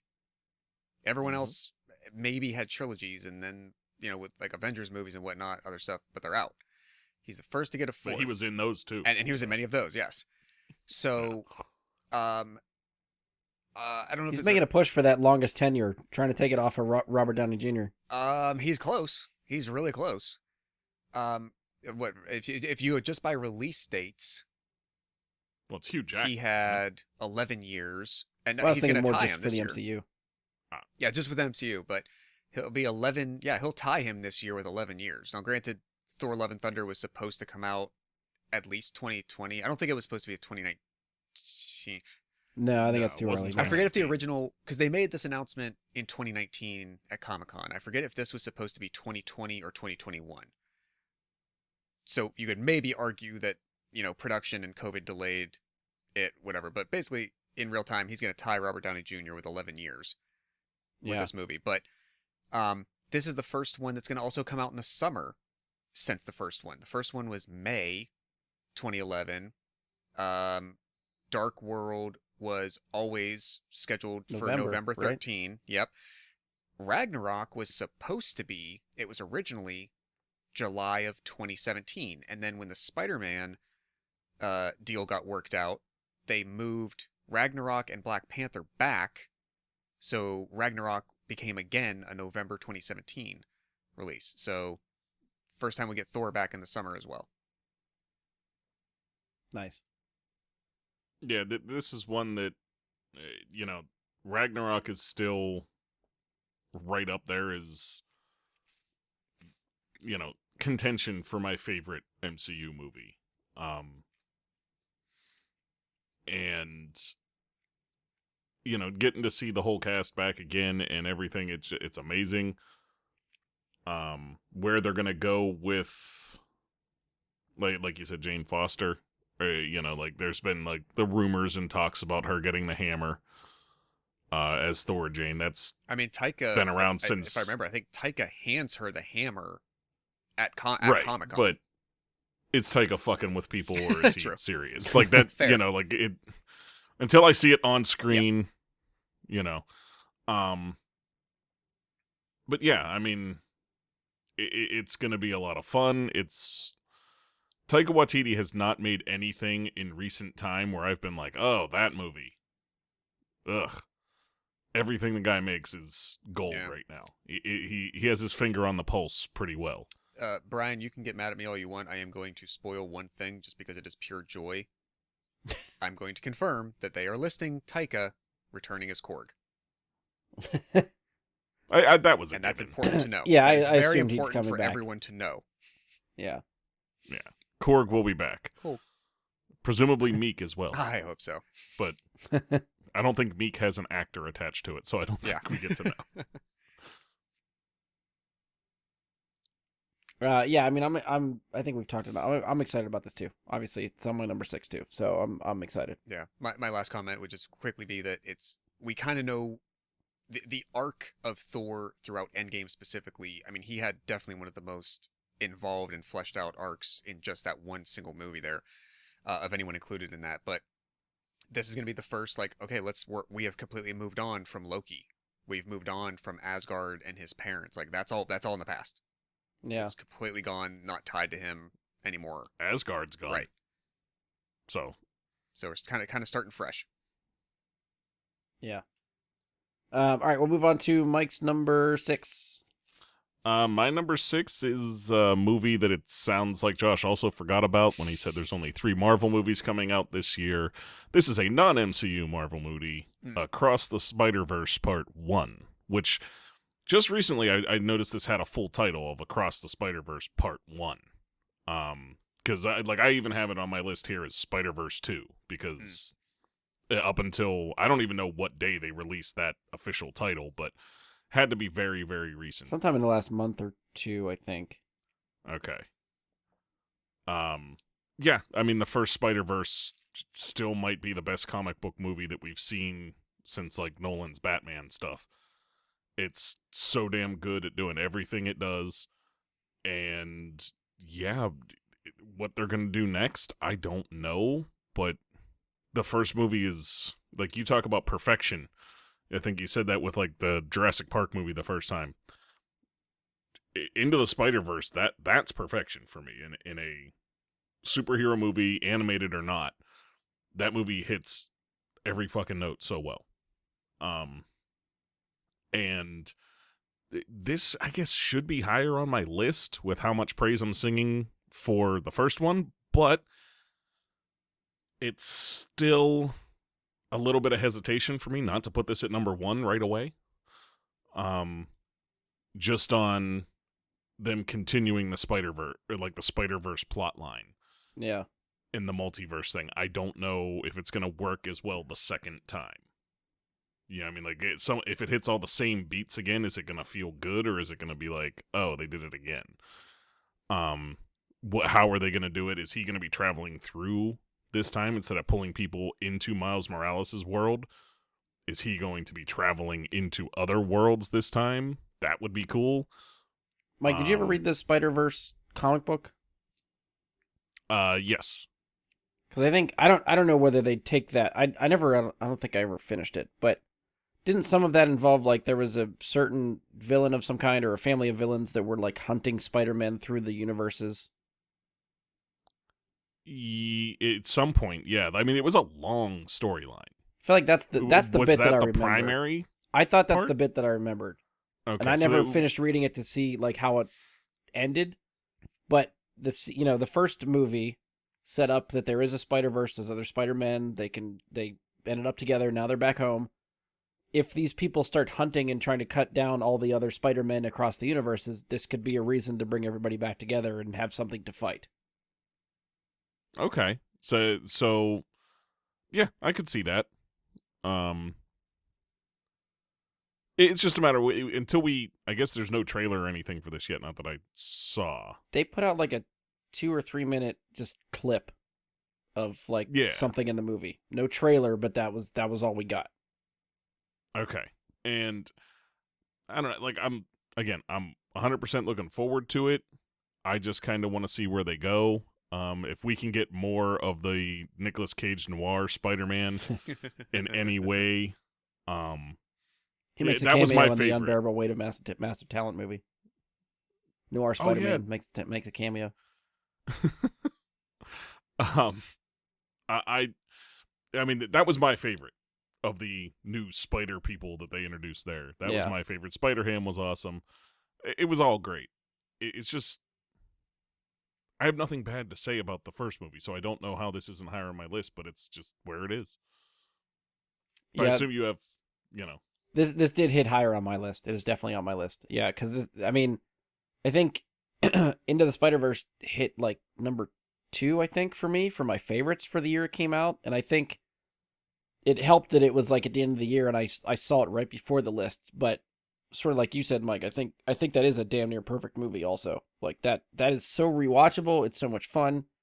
For once, Sony made a very good fucking Spider-Man movie in the last 10 years. So I was like, hey, this is great. Like, so this has a lot of hype and potential for me, and I'm very, very excited to see where they go with this one, for sure. Josh, I don't know how you feel about Across the Spider-Verse. So I don't want anyone to be mad at me, but it didn't make my list. At all. It didn't. I don't know what it is. It's not that I don't really enjoy the first film. I don't know why it just never, like, pierced that, ceiling that it's held in, like, such high deference that is for most people. I don't think anyone else is wrong or, like, off the mark by feeling that way. It just never got there for me. I could watch it all the time. It's utterly watchable. It's great. It hits amazing beats all along the way. I will see these sequels as soon as I possibly can when they're released. They're going to be a good time. But yeah, I don't know. And you're like, it is October 7th, by the way. Thank you. I didn't mention that. Yeah. But... And this is part 1. So there is a part 2 coming. I don't think they didn't give us a date for part 2. I'm presuming the next year. That's just an assumption, but I think that might be another reason that it falls a little bit lower on my list than I would have expected. Yeah. Is anytime there's a part 1, I always anticipate its ending to be Inconclusive. Unsatisfying. like it's like I'm like, okay, You're gonna get the part to be 2, continued at the end. right? Yeah, it's gonna end on a cliffhanger of some kind to get you into the next No, one. no, keep and I'm just like, keep in mind it took Mel Brooks like 45 years, however long, to get History of the World Part 2 apparently made. don't. It's not gonna take that long. I always felt that History of the World Part 1 was part of the joke. Right. I always thought that was, part of Yeah. it. But I guess now that we're getting Part 2, maybe it wasn't. I don't know. Josh, we were talking even before the show and a little bit on, but about like your title change for one of the movies that you were looking for. Yes. When I was going through the anticipated lists, Yes. what I hand wrote down for Spider-Verse when it was hitting people's, or no, it might have been, I think we had anticipated lists for, now I'm second guessing myself, but at some point I was writing down Edge of Spider-Verse. So I think originally that was the name of the movie, was Edge of Spider-Verse, not Into the Spider-Verse. Ah. So I think that one had another title change too. Yours, I mean, not that mine ended up being way off, but yours, I think, was a little bit closer to like confidently know what you were looking for. Right. All right, so we already talked about my number 6. My number 6 was Thor: Love and Thunder, so we're back around to Josh for his number 5. Okay, we are at so depending on what day you guys are hearing this, what day it gets to be posted, this either will probably have just come out this past weekend, or it is about to in like 2-3 days. I can't not include this. I just have to continue this world. January 14th, 2022, we go back to Westboro, and we are following Sydney in Scream. Brian, you will not be there. Yeah, I got nothing to add for this one, so haven't seen any of them. It's not on my list. I will move on. I'll let you guys have your discussion. What do you think, Mike? I've been curious to pick someone's brain on this like you. I have my doubts on this one, and my doubts have been somewhat fueled by the trailers that I've seen. Okay. As it being yet another rehashed fan service kind of thing. Okay. I don't want that. Okay. Sure. Like, yeah, and that's I guess the doubts that I have. Like, if it was just a continuation of Scream's satirical take, yet like serious but satirical take on the horror genre, Mhm. I'm 100% there for it. But I feel like they're going back and retreading the same shit for a new generation of moviegoers. Okay. To delve into the Scream universe, which I don't need personally. Sure. I get what they're doing, but I'm good with where the first one's at. You know Yeah. what I mean? And if it's that, because like the whole retitle of just Scream, Mhm. like a lot of it puts me into a spot where I'm very like, I don't know. I don't trust this to not do that fan service shit, because we've gotten too much of it recently. That's fair. There, and I'm over the fan service like limit that I can take Right. on a lot of things, and especially when it's a series I don't feel like needs that. Yeah, I'm. Like it's not something that, the No Way Home thing, that was good. Yay, fan service. Rise of Skywalker, boo, not good fan service. And But you're also the person who just said you wanted a bunch of cameos from people popping up in MCU movies. I'd chalk that right up to fan service. I agree, but the cameo's done right in a movie that it makes sense. And this isn't cameos. This is just rehashing the same shit, is what it sounds like to me. Okay. With Scream. To rebox the same elements in a Yes. seemingly different but mostly similar story. Exactly. And that's something that I feel like they have not done with the past Scream sequels. I was just gonna ask you about your feeling on that. Yeah. So you're They evolved enough along the way. you're referencing the original a lot. What are your thoughts about part 2 and 3 at least? Like, cause that Yeah, 4 was no. I didn't like 4 was. Wait, Part trying to remember. Part 4 was 10 years ago exactly. It Yeah. was Wes Craven's, well, not his final movie, but it was his last screen. Okay, I can't remember much about 4. Uh, So like 2 and Okay. 3 felt like a natural progression and closure of Sydney's storyline. okay. If I remember everything correctly, that felt like full circle. We got the trilogy that it did its whole thing. It didn't feel like it needed to go anywhere else at that point to me, because that, like, didn't that like wrap up the whole like Cotton storyline and everything by the end of 3? Like that was all wrapped up in a nice little bow. Yeah, definitely with him for the most part and all that, yeah. And then like part 3 really dived into more of like her personal connections to things and how Right. those would be related to the previous 2 events. I feel like Cotton was probably wrapped up after That was 2. in 2. It was wrapped. Yeah. Yeah. But I feel like that like most of like what happened though is what I'm getting at. Like they like I can't remember what happened in 4. I've got very little recollection of 4 at this point because it must not have been very good that I just don't recall it, or So I don't know. yeah, it's 10 years old, and I know there's not a large contingent of our listener base that is like big on the horror. So I'm like, do I really care about spoiling at this point or not? But what I did appreciate about 4 was, in the same way that you said at the beginning that the first movie was a deconstruction of the horror genre, especially the slasher subgenre that had persisted for almost 20 years at that point. That idea continued, obviously, in what was happening in Scream 4. But what I appreciated about what Wes did was he said, okay, so these are people living in this universe that this has happened to, that they're aware of in the modern version of media and the world. What would somebody maybe do? And a big part of that was the people behind it.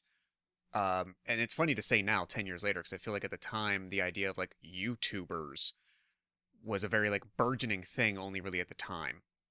I mean, God, could you think now between TikTok and all the other platforms that people have, the real explosion of social media since then and all those different avenues,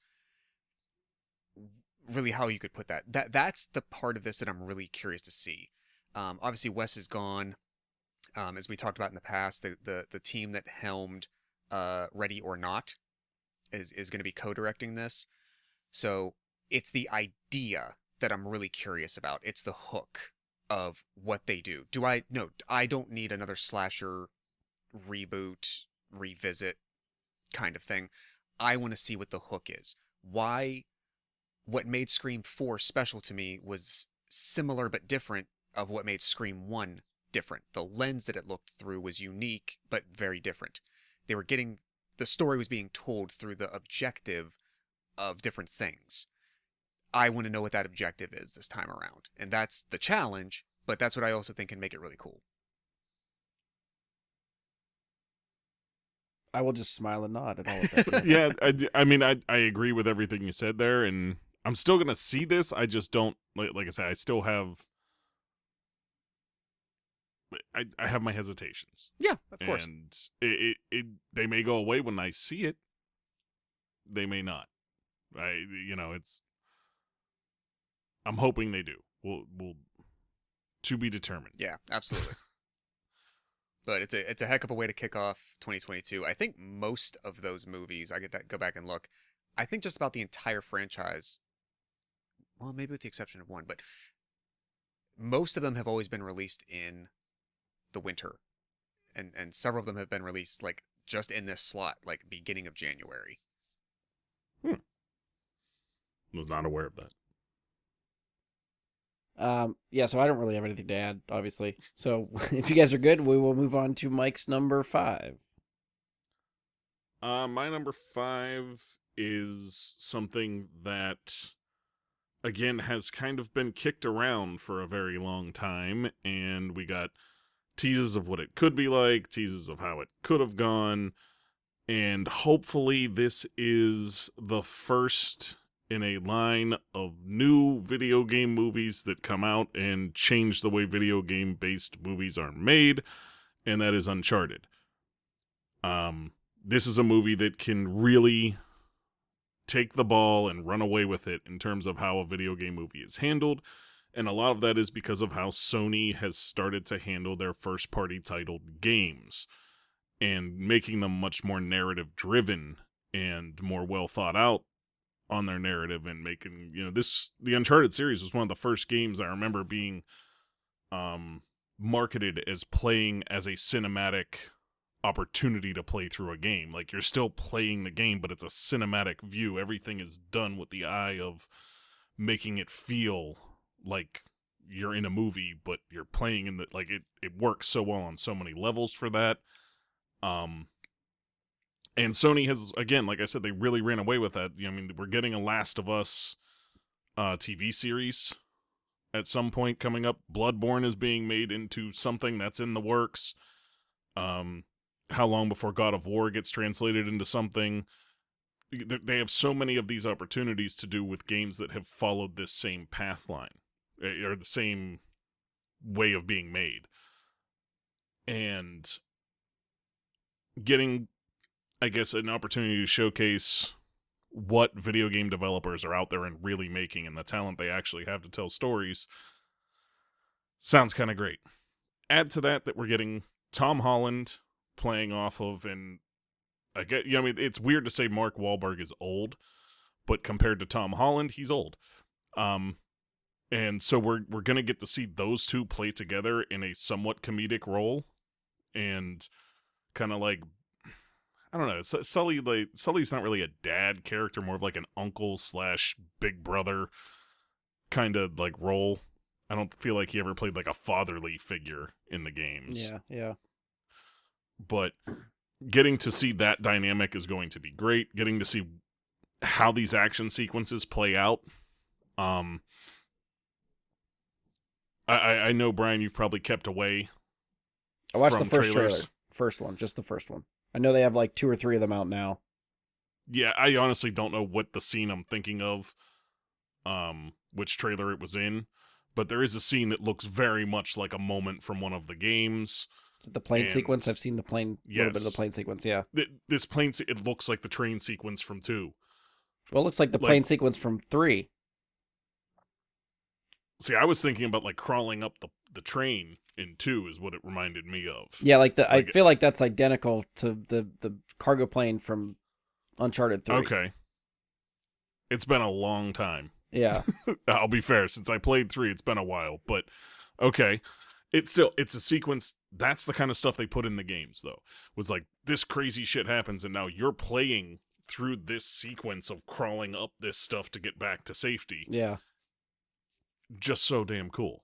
And them throwing that kind of stuff in there, that's part of the set pieces that made Uncharted such a successful franchise and such a fun game to play. And then, I guess, Josh, we would have to define Uncharted for you in some way. Kind of Indiana Jonesy? It's got that kind of feel. Jones, it's a modern Indiana Jones is the best way to sell it. Yeah, the more action-oriented Indiana Jones. But it's a video game, so that... Yeah, I came to it, you guys passed along that fan film with Fillion a couple of years ago, and kind of came to it that way. Obviously not, still not a gamer, so not familiar with the game stories or really what's going on there, but the general idea, give me Indiana Jones, give me National Treasure, any of those, like, Tomb Raider-ish to some extent, like, I'm good. Knowledgeable people, that sort of, like, nobody understands how people like this just know shit, but they have, knowledge of such history and cultures and all this stuff, and it's quasi treasure hunters and other things have. Yeah, sure, it's fine. It's adventure, great. Yeah. I think, like, as an example, like the first game, you're hunting down Francis Drake's ship, Sir Francis Drake. You're hunting down his like boat for the treasure that would be inside and all that. There's, obviously, like, each one has its villains, has its, people trying to get the stuff too, just the way Indiana Jones always did. There's somebody trying to get the same thing or do the same, and in that case, I can't really. They like. It's been so long. Do they like connect the treasures from each game to one another, or is it just No, like it seems like they're all out sort of one-off hunting stories. a different? Yeah. Okay, but it's very much that kind of adventure. It's all I can say. It's gonna be like this really cool adventure that'll have who knows what thing they're chasing down.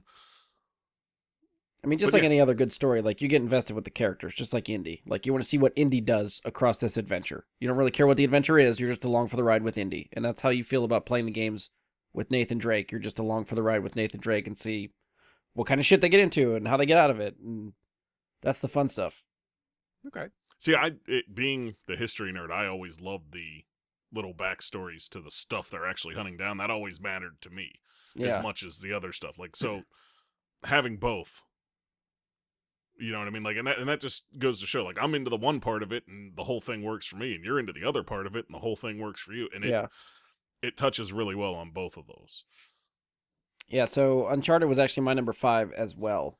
And this is, speaking of movies like The Flash that was in development hell forever, I was trying to look at this. This movie was announced by, even though I'm not a fan of this guy, but Avi Arad, the guy that produces a lot of the Spider-Man movies for Sony, announced an Uncharted movie with Sony back in October of 2008.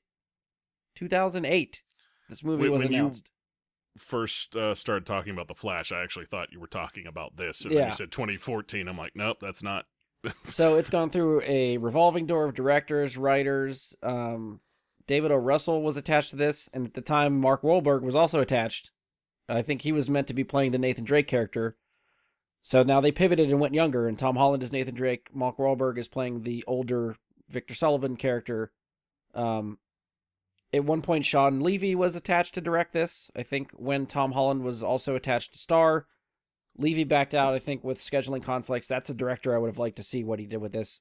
We got, Ruben Fleischer now, I think? The guy that did Zombieland and stuff is doing this one. So, I mean, it's a movie that, because it's been through development hell and all these directors and different writers, like, you don't know what's going to come out the other side of this. And I'm still very hesitant, but because I've waited so long for this movie, it's higher up on my anticipated list because I'm just, like, I just want to see it.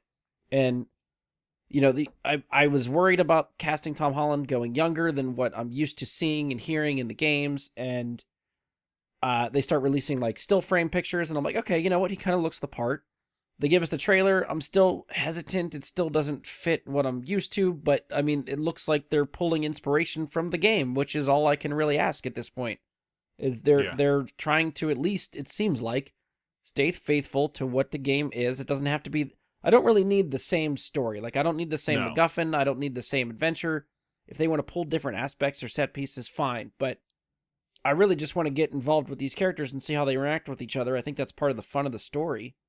And Josh, like I said, I think National Treasure is a good comparison for this stuff too. Just how these guys figure out the mysteries, follow the clues, get to where they need to go. And I don't think we get enough adventure movies, really. And this, I think, fits that bill. Like, you know, we've been waiting for another Indiana Jones movie for a while, too. Yeah. And that's still on the bill to come out at some point. But until then, I mean, this could be, you know, Harrison Ford's getting old. Who knows if they're going to pass the torch to another younger Indiana Jones. But this could be the spiritual successor in a way to the Indiana Jones movies. It could fit that genre, fit that niche, if this does well.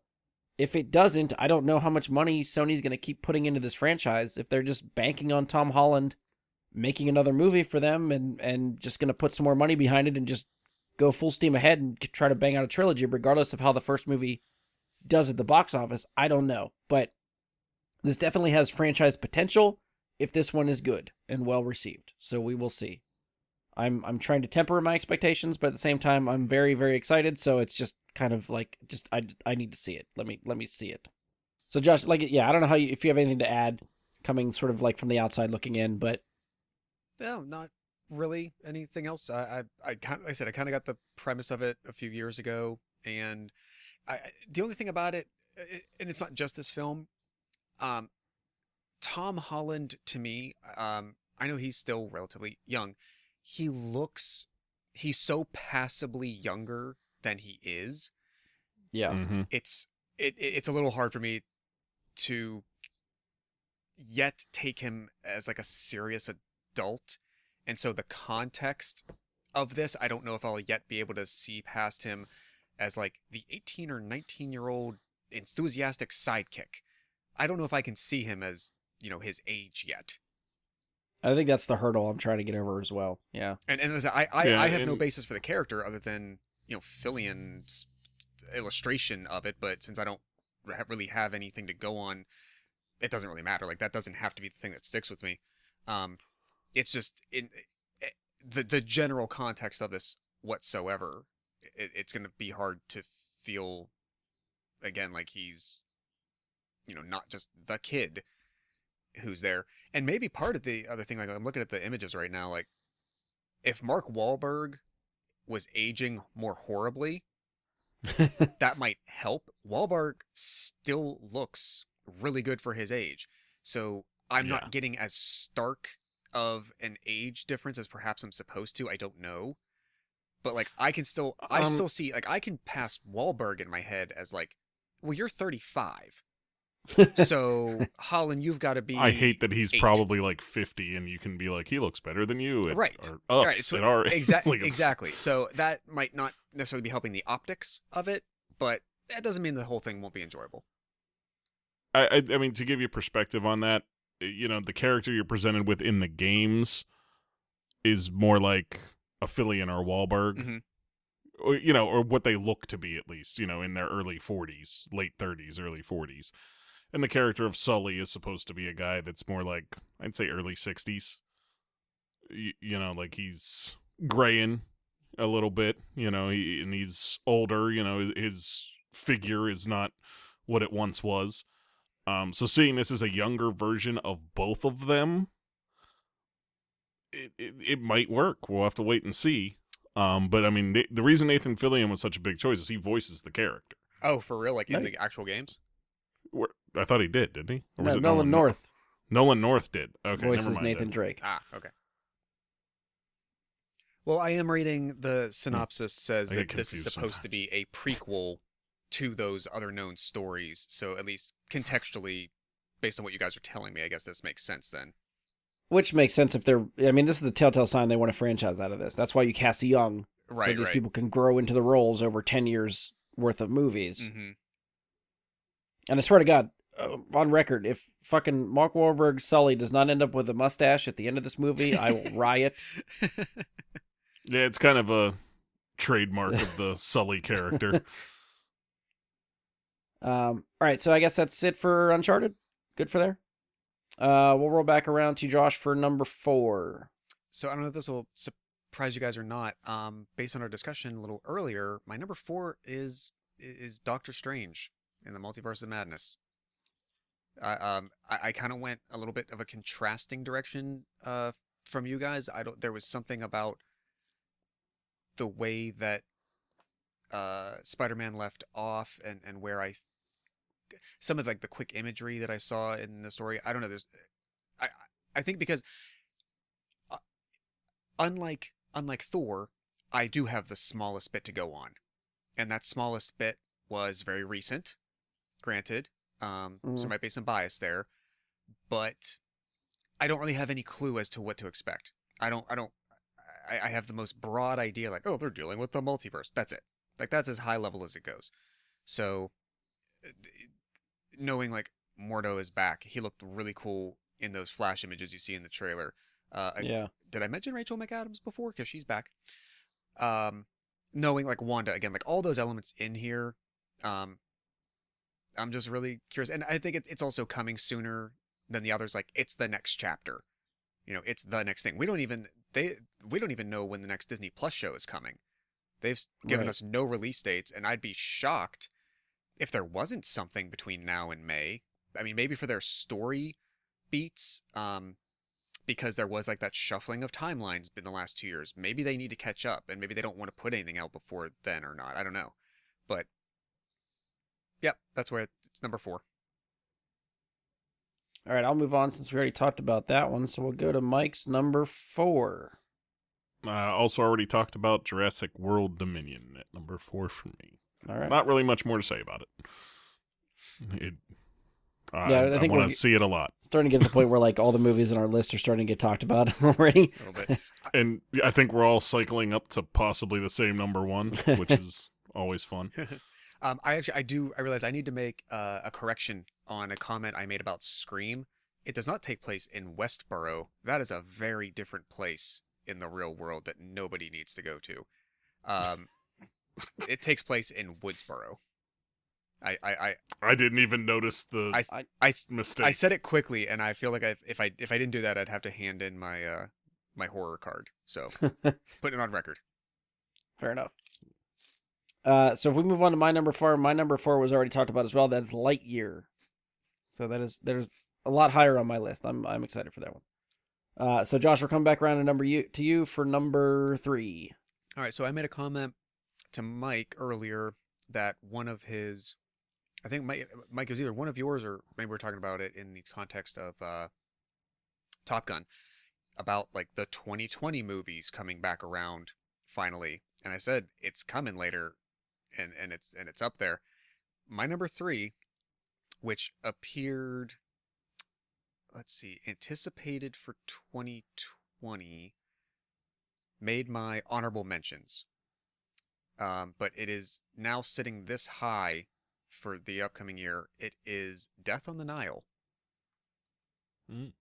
It was also when you were talking about Knives Out 2 that I feel like after seeing both of those movies, after seeing like this modern version of Murder on the Orient Express a few years ago, and then you get Knives Out, even looking at the names of the main detective characters, I feel like Rian Johnson looked at Agatha Christie's stories and just said, I'm going to make my own. Mm-hmm. Like there's still like obviously Perot Hercule is French by character design. Daniel Craig does not play that character as European or French. You know, the joke in... To be fair, he is playing a kind of a Cajun. Which somewhat. Oh, that's true. American South French. That is true. But even Chris Evans' character in the movie makes that joke. What does he say? CSI, KFC? You know, it kind of has that twinge Southern accent there to it. But I'll also admit, I have not seen Murder on the Orient Express since the only time I saw it in theaters. But I've been looking forward to this movie since they announced it, and like since there was the possibility of it happening. It really stuck with me. Maybe as you said, we just talked about like adventure movies and some other things. Like there's a void for certain types of things right now, and Knives Out scratched that itch big time a few years ago. This is continuing. You know, it's also like in a different classical sense. So these are period pieces. They're taking place in the past, you know, early 1900s. Knives Out is going to be a more modern version of those in current times. But maybe I'm realizing it now as I'm saying it, like it's a scratch that needed itched. So I'm looking forward to it. Similar to the Knives Out thing too. Like a whole turnover in cast.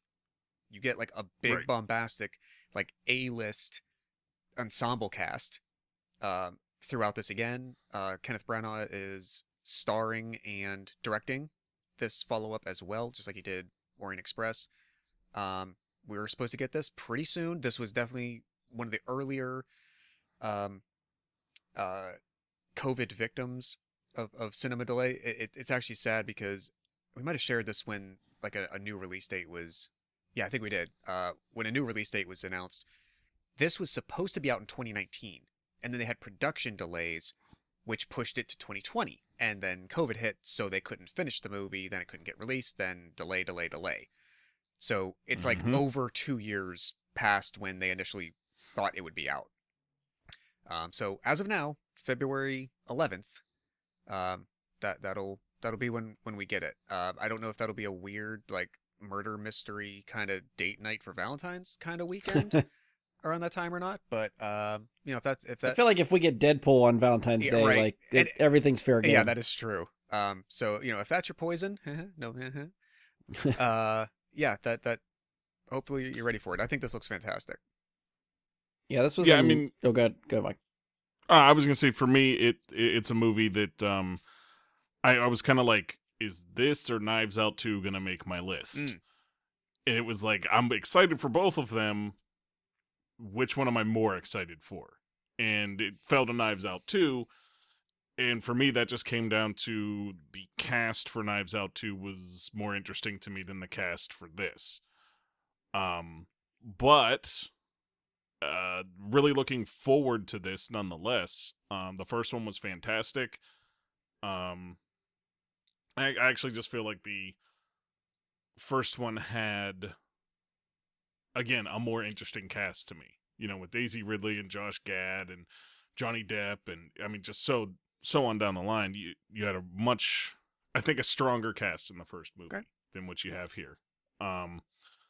And I feel like, again, Knives Out 2, I think, has a stronger cast than this does. But that doesn't make me any less excited for it, because it's still getting to see an Agatha Christie novel put to screen, getting Kenneth Branagh, who I will watch that dude do anything. He is fucking great at everything he does. He can write movies. When we were coming up as kids, Kenneth Branagh was really known for taking the Shakespeare movies and turning them into live action things that he would star in. And, he was one of the first people to actually make Shakespeare palatable for me, where I could see it and understand it better. I never did well with reading plays, but, getting to see what he did with them was great. And since then, I've been a fan of his. And I think, since then, he's also gained a lot more respect, I guess, in Hollywood and more fame and all that. But I really look forward to what he does. His portrayal of Hercule Poirot in the first movie was amazing. So yeah, I can't wait to see this one. It would be on that honorable mention list for me right at the top. Yeah, this actually was right at the top of my honorable mentions as well. So it was like right on the edge of like number 10, and I shoved it down to honorable mentions. But I haven't seen, Josh, like you, I haven't seen Murder on the Orient Express except the one time, I think, in the theater. So I feel like I probably should rewatch that before this one. But I really like that movie, the first one too. So this definitely had something I was keeping my eyes on for a while, and I've been sad that it keeps getting delayed because it is something I've wanted to see. So I'm excited that we're actually getting it, hell, at this point, next month. So yeah, should be cool. And I think, to what you were saying, these murder mystery type movies, they're maybe not the most rewatchable things, because once you like see how it all plays out and everything, it kind of kills that experience for a second viewing or third viewing. So you got to wait a while. I think the second viewing is actually fun. One, because I think knowing how it happens, you see all the setup and breadcrumbs along the way to see where you get to. And then every viewing after that, my plan is to usually shop it around and be like, hey, have you seen this? And then sitting in the room with someone who doesn't know what's happening, that's fun too. Oh, yeah. That's fair. All right, so we'll go on to Mike's number 3. My number 3 is a movie I talked about how Doctor Strange: The Multiverse of Madness kind of fell down my list when I saw the trailer a bit for me. This movie went way up my list from not even being on my honorable mentions all the way into the number 3 spot, and that is Fantastic Beasts: The Secrets of Dumbledore. When I saw this trailer, it brought me all the way full circle back around to, yep, I'm fucking full send into this again. And yeah, I mean, there's not a whole lot more to say. That, we talked about it fairly recently, and it's just, I guess we put out a half an hour or so, talking just about this. Yeah. It brought me all the way back around, because the second movie kind of put me off quite a bit from being too excited. Like knowing this was coming, but being too excited. The whole Johnny Depp thing and all that, whatever, was also a bit of like what's going to happen with this now? We're changing the villain and all that. I mean, yeah, they get Mads Mikkelsen to replace him. How could you do better than that? So, yeah, I'm 100% back in to see what they're gonna do in the Wizarding world. Of course. Mike, do you know the release date for that offhand? That is April 15th. Okay. Josh, I feel like you got something to chime in for this one too, right? Because I'm admittedly surprised. I think I guess I didn't. Maybe there was something I didn't pick up during our discussion on our recent bonus episode a week or two ago. That left me with the impression that like it had that kind of effect on you per se. I was still kind of sick. Oh. It's very subdued. To be honest, like yeah, That's fair. No, I'm delighted. I don't really have much else to add myself. I don't think I could.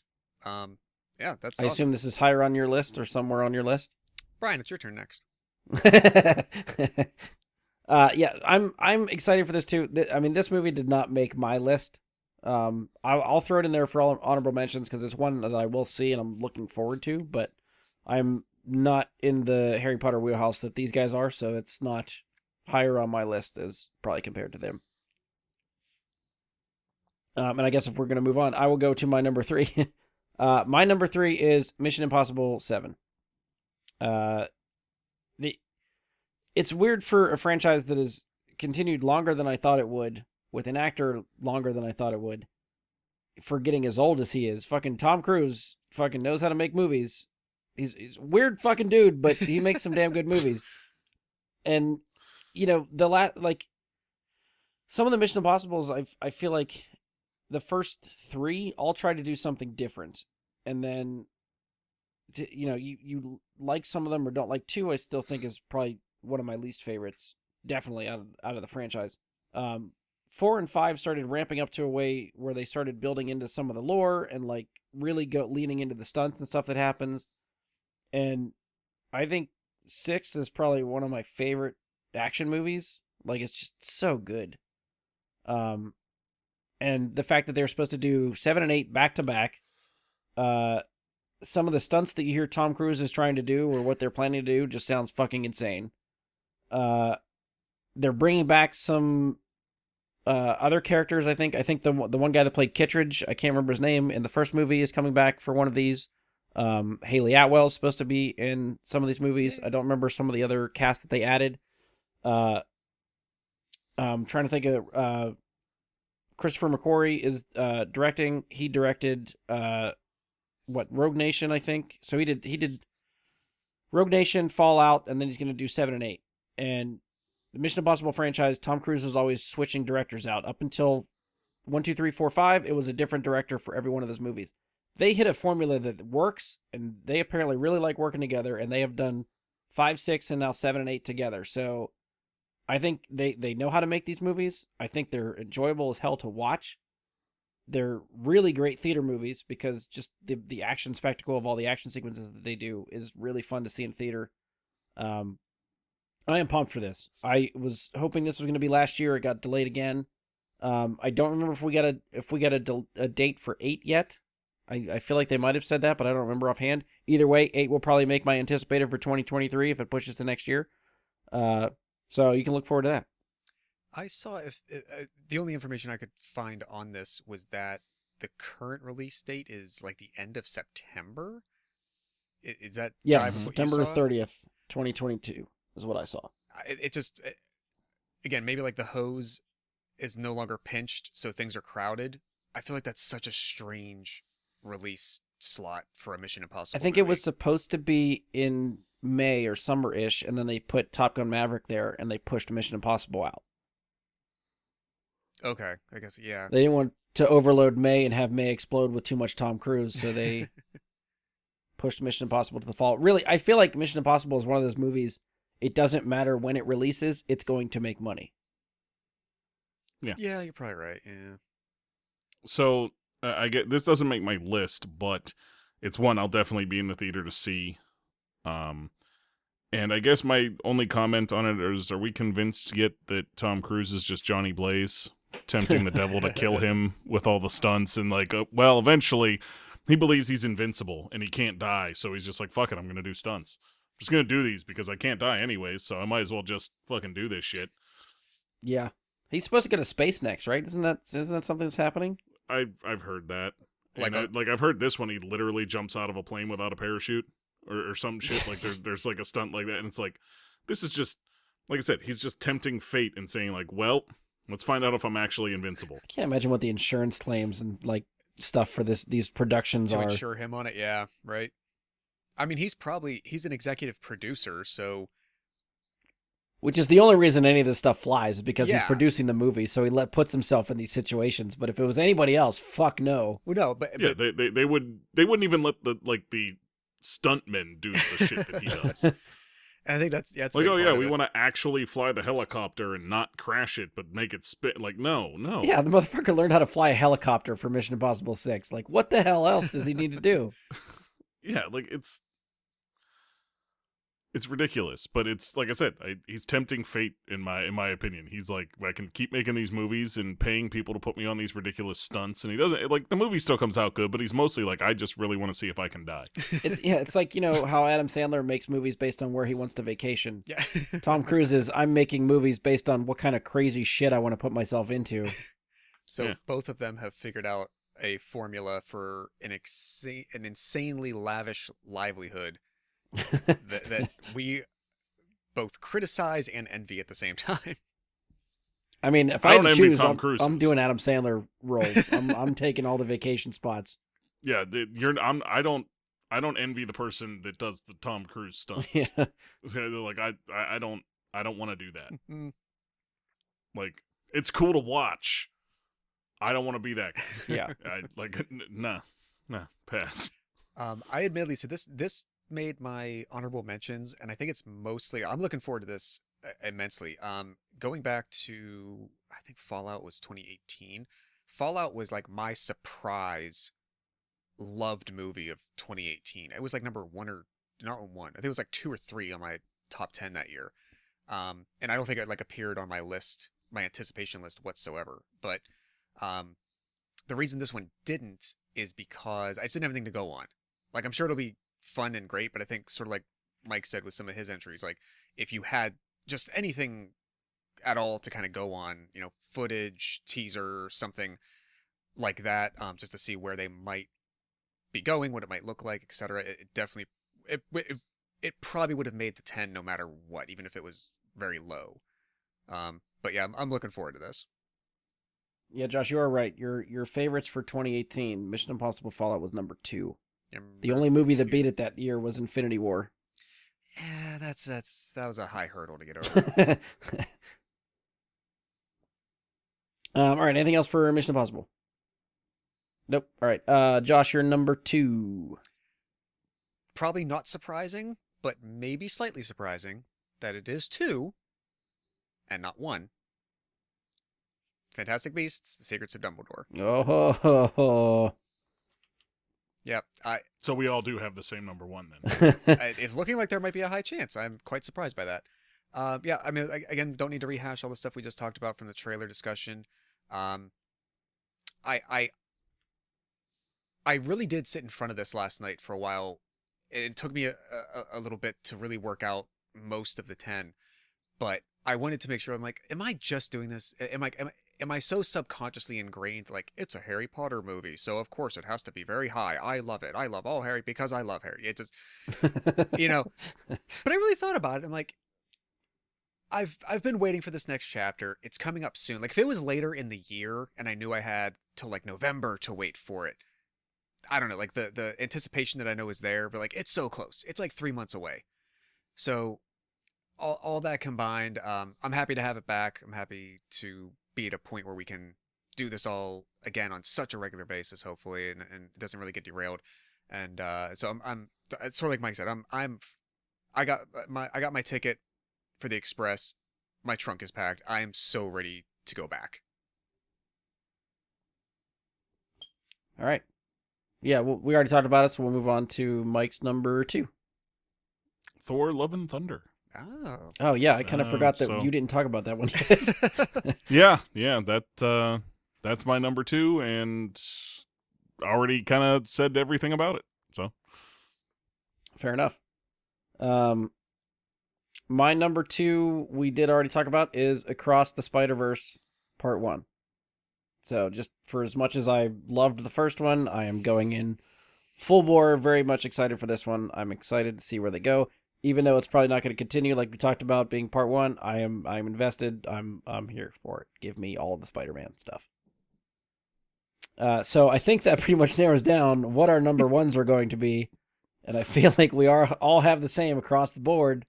Do you guys but Josh, I'll let you kick it off for number 1. Do you all want to say it at the same time? No, we won't do that. If we can time that correctly. Yeah. that'll be a disaster. I just like I found myself quasi surprised that, Fantastic Beasts went at number 2. As I was putting the list together, I moved this into the slot, and I'm like, all right, well, if I come across anything else that I want to see more than that, I'll just move it above that. By the end, nothing did. And then that's like, oh, I guess that's it. We get it in less than 2 months, and it is the Batman. Mm-hmm. I didn't. Mike, nod. Yeah, it's the Yeah. Batman. Okay. There's a Batman movie coming out. Of course, it's like, how's it not number 1? Yeah, so we're all agreed. The Batman is our number 1 across the board for 2022. Didn't this happen last time with Ghostbusters? It did not. Ghostbusters was close. I think I was the only Okay. one that had a different. Yeah, Josh had Halloween Kills. But we had a first. fourth on that episode though. Andy was also in conjunction with us on Ghostbusters. Yeah, me, you, and Andy had the same. Ghostbusters Afterlife was our most anticipated. Yes. Okay, that's almost that's close to 2. It's not years, but 2 episodes of this running. Yeah, almost. For anticipated that came out that way, but well, looking back now that I have the list at my disposal, 2019, 3 of the 4 was Star Wars Episode 9. It's me. Yeah, it's always me. Because mine. You were probably there on Endgame. 2018 across the board, all 4, Josh, Mike Romano, and me, Infinity War. Okay. Yeah. 2017 was a little bit more of a mixed bag. We had 5 people on that one. 2 of them went Episode 8 for Star Wars. 2 of them went Guardians 2, and then 1 went Spider-Man: Homecoming. So Mike Romano was Spider-Man. Mike Romano was Spider-Man: Homecoming. Yes. Yeah. I'm trying to think. Like, I'm pretty sure I was Star Wars, and not Guardians 2. You were Star Wars. Guardians was number 2. Yes. You and I held down the Episode 8 mantle for that one. You bared the flag. I think as me and it was one of the rare episodes we got Matt on, wasn't it? Yes. Yeah. Matt was there for that one. Might have been the last time we had Matt on too. Could have been. Yeah, honestly, I don't think I set out thinking that this was automatically going to be it. I really didn't. I just was putting the calendar together, and I'm like, all right, let's start chopping it away. Let's start picking out like 20 and who's moving where, what's going out. All right, and like I said, I put it there at some point, and by the end, nothing went above it. For me, it got a rubber stamp in the number 1 when I was making the list. It was like, yep, it's the Batman. I was fighting between this and Spider-Verse, but and maybe just because we have a little bit more time between Spider-Verse and this one, but like the Batman is what I am absolutely trying to avoid the most of right now. Like that is top tier. Yeah. Any commercials, any ads, any trailers, I am burying my head in the sand. I am just waiting 2 months for this movie to come out, and I am just excited to see what they do. So I accidentally... Ever since we got that first trailer, like that first trailer blew my mind. Like I did not expect that tone, the way it looked and felt, and I was in from there. And I mean, you guys know, for me, I was like 100% against Pattinson. I was just like, I don't like this casting. I don't like anything. And then I started to see the actual stuff coming from the studio on it, the trailer, the images, and I was like, well, I was wrong. And you know, like I'm good with that. I'm glad I was wrong. It's like, to me, you know, like, we know we're getting through the casting the Riddler and all that, and that has always been my personal favorite Batman villain. So getting a more serious take on it than what we got out of Jim Carrey, awesome, fucking great. So I was gonna ask you guys, because I apparently don't know why this was my number 1. I can't really articulate it very well. I just know that, like, from the images, from the idea of it, I think in the back of my head is, what I'm so excited to see. Mike, you just sort of gave us your thesis.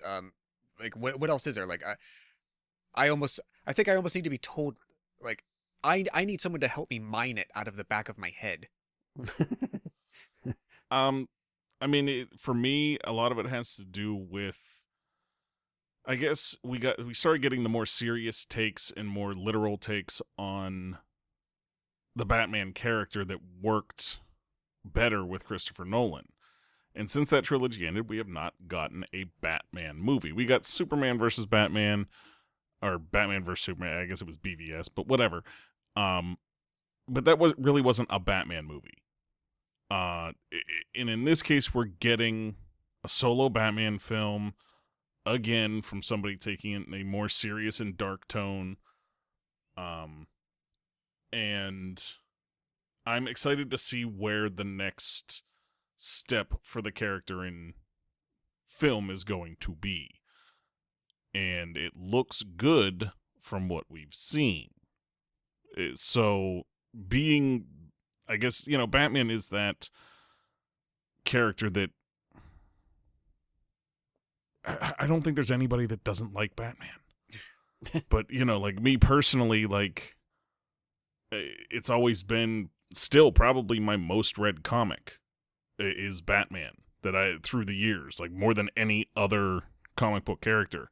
I'll even profess now that I still like the X-Men better than Batman in my head, but Batman is still the one I read more. So do with that what you will. But if I had to choose one comic book character to get to follow more through the years, it would probably be Batman because the stories are more interesting. So, and having grown up with such shitty Batman movies as a part of our youth when we first started really understanding movies. Sure, the Nicholson and the Keaton Batman was there, but we were little kids when those movies came out. We didn't really get those for our generation. Our generation of Batman movies fucking sucked. I still would argue Batman Forever is still fun. I still like that one. I'd argue it's fun, but it's not good. Yes. Fair. Jim Carrey does everything he can to save that movie. He tries really hard, and he does really good. The rest of that movie, other than him, and I hate that portrayal of the Riddler, personally, because it's just so over the top and ridiculous. Yeah. But those movies in general are. I mean, look at Tommy Lee Jones's Two-Face. Like, what? Nonetheless, we get those takes on them, and it wasn't good. But things have kind of changed in how this stuff is handled, and it's given a lot more respect. I think a lot of that has to do with Nolan's take on Batman. A lot of that, I guess, renaissance of how these movies have been made started with Batman Begins. Yeah. So where are we going to get to go next? Is it going to redefine how these movies are made again? I know it's not Christopher Nolan, but maybe it can. I don't know. That was amazing. Like, I'll pass along. Like, that should have ended like, "Thank you for coming to my TED Talk." What's a TED Talk? I don't even know. I don't keep up with kids. Is that a kid thing? Is that? No, that's it. We'll fill you in. Brian, hit me. Tell me why I can't. What else I'm not thinking about? I don't know about stuff you were not thinking about. I can, I guess, go through. I guess what draws me to it. Yeah. I guess, and it's more that part of me kind of loves when the internet is proven wrong, and the fact that everybody jumped on this movie because of the cast. You were on the internet, You were sort of in that bandwagon, so yeah, I would love to see your initial reaction to the cast of Batman be proven wrong, and I think once everybody says it's Robert Pattinson and no one even gives it a chance as soon as the cast comes out, and it's the same kind of shit that happened with Michael Keaton when Michael Keaton was cast as Batman. The internet wasn't there, but newspapers were running articles saying this Mr. Mom couldn't be Batman, and now he's still considered one of the greatest Batman that was ever on screen. So I'm not saying Pattinson will hit that level, but I do think he deserves a chance to prove himself one way or the other. And I think the trailer gives us a sense that he is trying his damnedest, and this hits a tone that I think some of the other Batman movies, like Nolan's Batman movies, I think go dark. And I don't know if this one still feels darker to me than what Nolan did. Mm-hmm. And, Batman, I think, is always a dark character. And talking about some of the movies we grew up with younger, the Schumacher ones especially, did not take that dark tone. It was just weird and trippy kind of thing and campy. Based off the cartoon, basically. Yeah, there was a lot of that. So it seems like it's leaning into a lot of the detective side of Batman, which I don't think the movies have hit as much as they should have. So it would be nice to see the world's greatest detective do some detecting and solve a crime with some of that shit. So I think that would be fun. And I think that's kind of what draws me. I don't know if there's anything else that's really. I mean, the cast I think seems really, really cool. I'm a bit worried how many quote unquote villains are in there. I want to see how they use them and what goes on there. I'm hoping that this is enough to kick off like a trilogy or something, some continuation of a story. I'm hoping this is a stepping stone to get some really cool Batman stories and Batman lore done differently in the movies. So yeah, I'm along for the ride at this point. So if they do 1, they do 3, I'm there for them. And one thing I guess we haven't mentioned is Zoe Kravitz in a Catwoman suit. Yes. Yeah. There's nothing bad about that. Whatever the suit is, even if it's the weird biker chick suit that Anne Hathaway got. Which I was fine with, yes. Yeah, that was fine. So yeah, Josh, I don't know if that swayed you one way or the other, but that's sort of where I'm coming from. Yeah, that definitely helps me understand my own thoughts.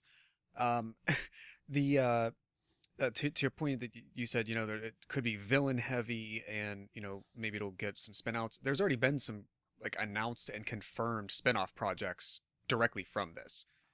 I think they're getting like a Gotham City PD or something like that, right? Something. Well, I know there's another project that Colin Farrell's Penguin character is already attached to. Oh, okay. And I forget if it's supposed to be like an HBO Max exclusive feature film, or if it's tying off into like a limited series. Like I don't know if like with Peacemaker coming out of Suicide Squad, I don't know if they're going to attempt to start to try to, like Disney Plus is, like make these like limited series offshoots for HBO Max or not, but there's already some of that's either beneficial or just sort of already happening that is going to come out of it. Gotcha. Yeah. Well, that'll be something else to keep a lookout for too. Yeah. So they're really banking on this to be good. So we'll see if they're right. I don't know. We have anything to add for the Batman, or we'll wrap it up with our number ones? That's all I got. All right. So that's where we'll wrap up. We'll wrap up with our number ones is the Batman. At this point, anything that we haven't touched, we'll go through some honorable mentions very quickly. Just stuff that didn't make the list that we haven't talked about yet. Try to give you guys some heads up on some other new stuff that's probably coming out this year. Josh, what kind of honorable mentions did not make your list that we didn't talk about? I got 2 quick animated films. One on March 11th. I think it's either Disney Animation or Pixar. It's called Turning Red. It's about some human who turns into a giant red panda, and that's all I need. And then May 20th, this looked hilarious. I think we shared the trailer. DC League of Super Pets. Looks funny. I don't know what else. I'm here for it. A movie Mike and I had talked about on our horror movie preview that I think has now gotten delayed a bit. I think it was supposed to be February. Now I'm seeing June 24th. It's called The Black Phone. It's with Ethan Hawke. It is Scott Derrickson's follow-up. It's what he made after he left the Doctor Strange sequel. Right. Okay. Then I guess I would just say there's a movie called Nope. Nope. It is July 22nd. It is Jordan Peele's next film that he wrote and directed. I love the last 2, so I'm good on this. Then I'll just, I guess, quickly mention Black Panther, Wakanda Forever. November. I was curious if that would make anybody's list. November 11th. I don't know what to think of it yet. We have nothing to go on. But that team made. Fine, it might sound hyperbolic. To me, they made magic in that first solo film. Mm-hmm. Obviously, they have a big story hurdle to deal with in this one, but I'm very happy to dive back in. I think it's Yeah, sad to say for me, but I'd be much more excited for this movie if we still had Chadwick. Agreed. I think for me, this one, it's something, like you said, we have nothing to go on. Yeah. We have no idea where this is going or how they're going to do it or what they're going to do. And that is, I guess, part of the reason why, like, just looking at my list of dates, like, the furthest down the year is Spider-Verse 2. And that's in October. And before that, it's all, like, June and before. And there's a reason for that. And it's because you have a little bit to go on in those threads and teasers and something, you know? Yeah. And this one, absolutely, if there was some idea of what they're going to do, I think would be much higher in regard. Yeah, I agree with that too. Mike, what do you got for honorable mentions? I have to say I'm actually shocked that this did not make Josh's list or even honorable mentions. And that's Halloween Ends. Figured that'd be coming. I would mention it as an honorable mention because it's the end of a trilogy and perhaps the end of what we're ever going to see from Jamie Lee Curtis in the Halloween storyline. Maybe not the Halloween franchise because I think that'll live on eventually. They'll redo it because that's what they do. But I think Laurie Strode and Jamie Lee Curtis in this series is done after this, and that's kind of a big deal. Even if I wasn't a huge fan of Halloween Kills. I still think it's a big deal of what's coming from the series. That's fair. It is on the calendar, and it was on my like long list of honorable mentions. I was actually trying to cut it down a little bit because Brian asks for like one or two, and I give him 5 anyway. You must have really not liked Halloween Kills. We'll get there soon.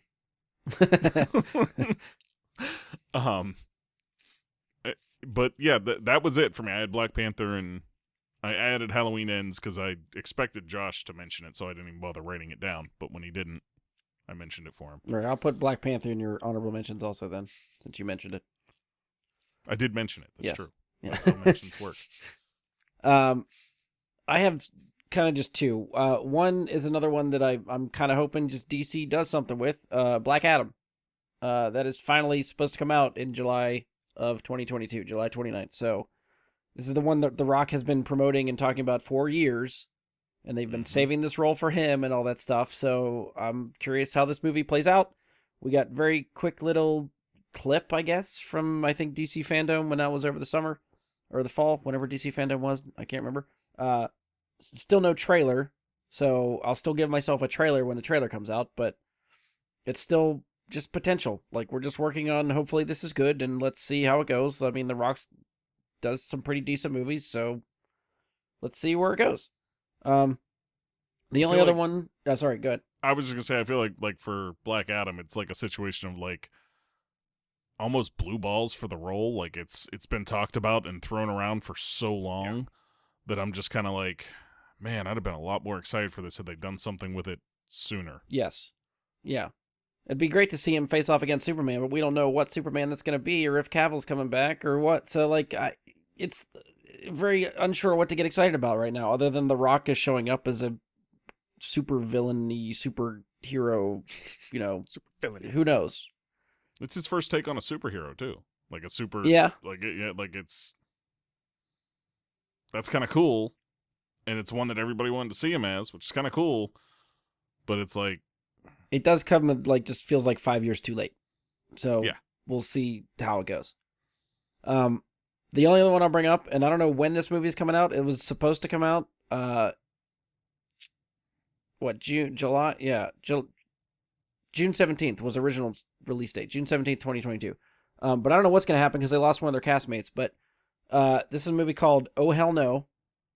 It's supposed to star Jack Black and Ice Cube, and Jack Black was supposed to be a guy who falls in love with Ice Cube's mom.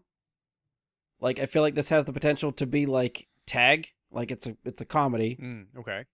Except Ice Cube refuses to get vaccinated, so he had to leave the project. So they're looking for another lead, and I don't know if this is going to come out this year. So, and without him, does it work? Yeah. So I don't know who's gonna who they're going to get to replace him to star opposite Jack Black. I think it has the potential to just be really stupid and funny, and I feel like Tag was one of those movies that I was like, hey, this could be really, it sounds stupid, but it ended up being hilarious, and Tag was one of my favorite movies that year. So we'll see. I'm just throwing this out in the dark, throwing it out there. If this comes back and makes my surprise list or something for 2022, or maybe in this case 2023, we'll see if a trailer pops out and who's actually starring opposite Jack Black by the time this movie gets made. It's a really unique problem because I feel like when you write that movie, you're writing a script for Ice Cube a very specific way. Yeah.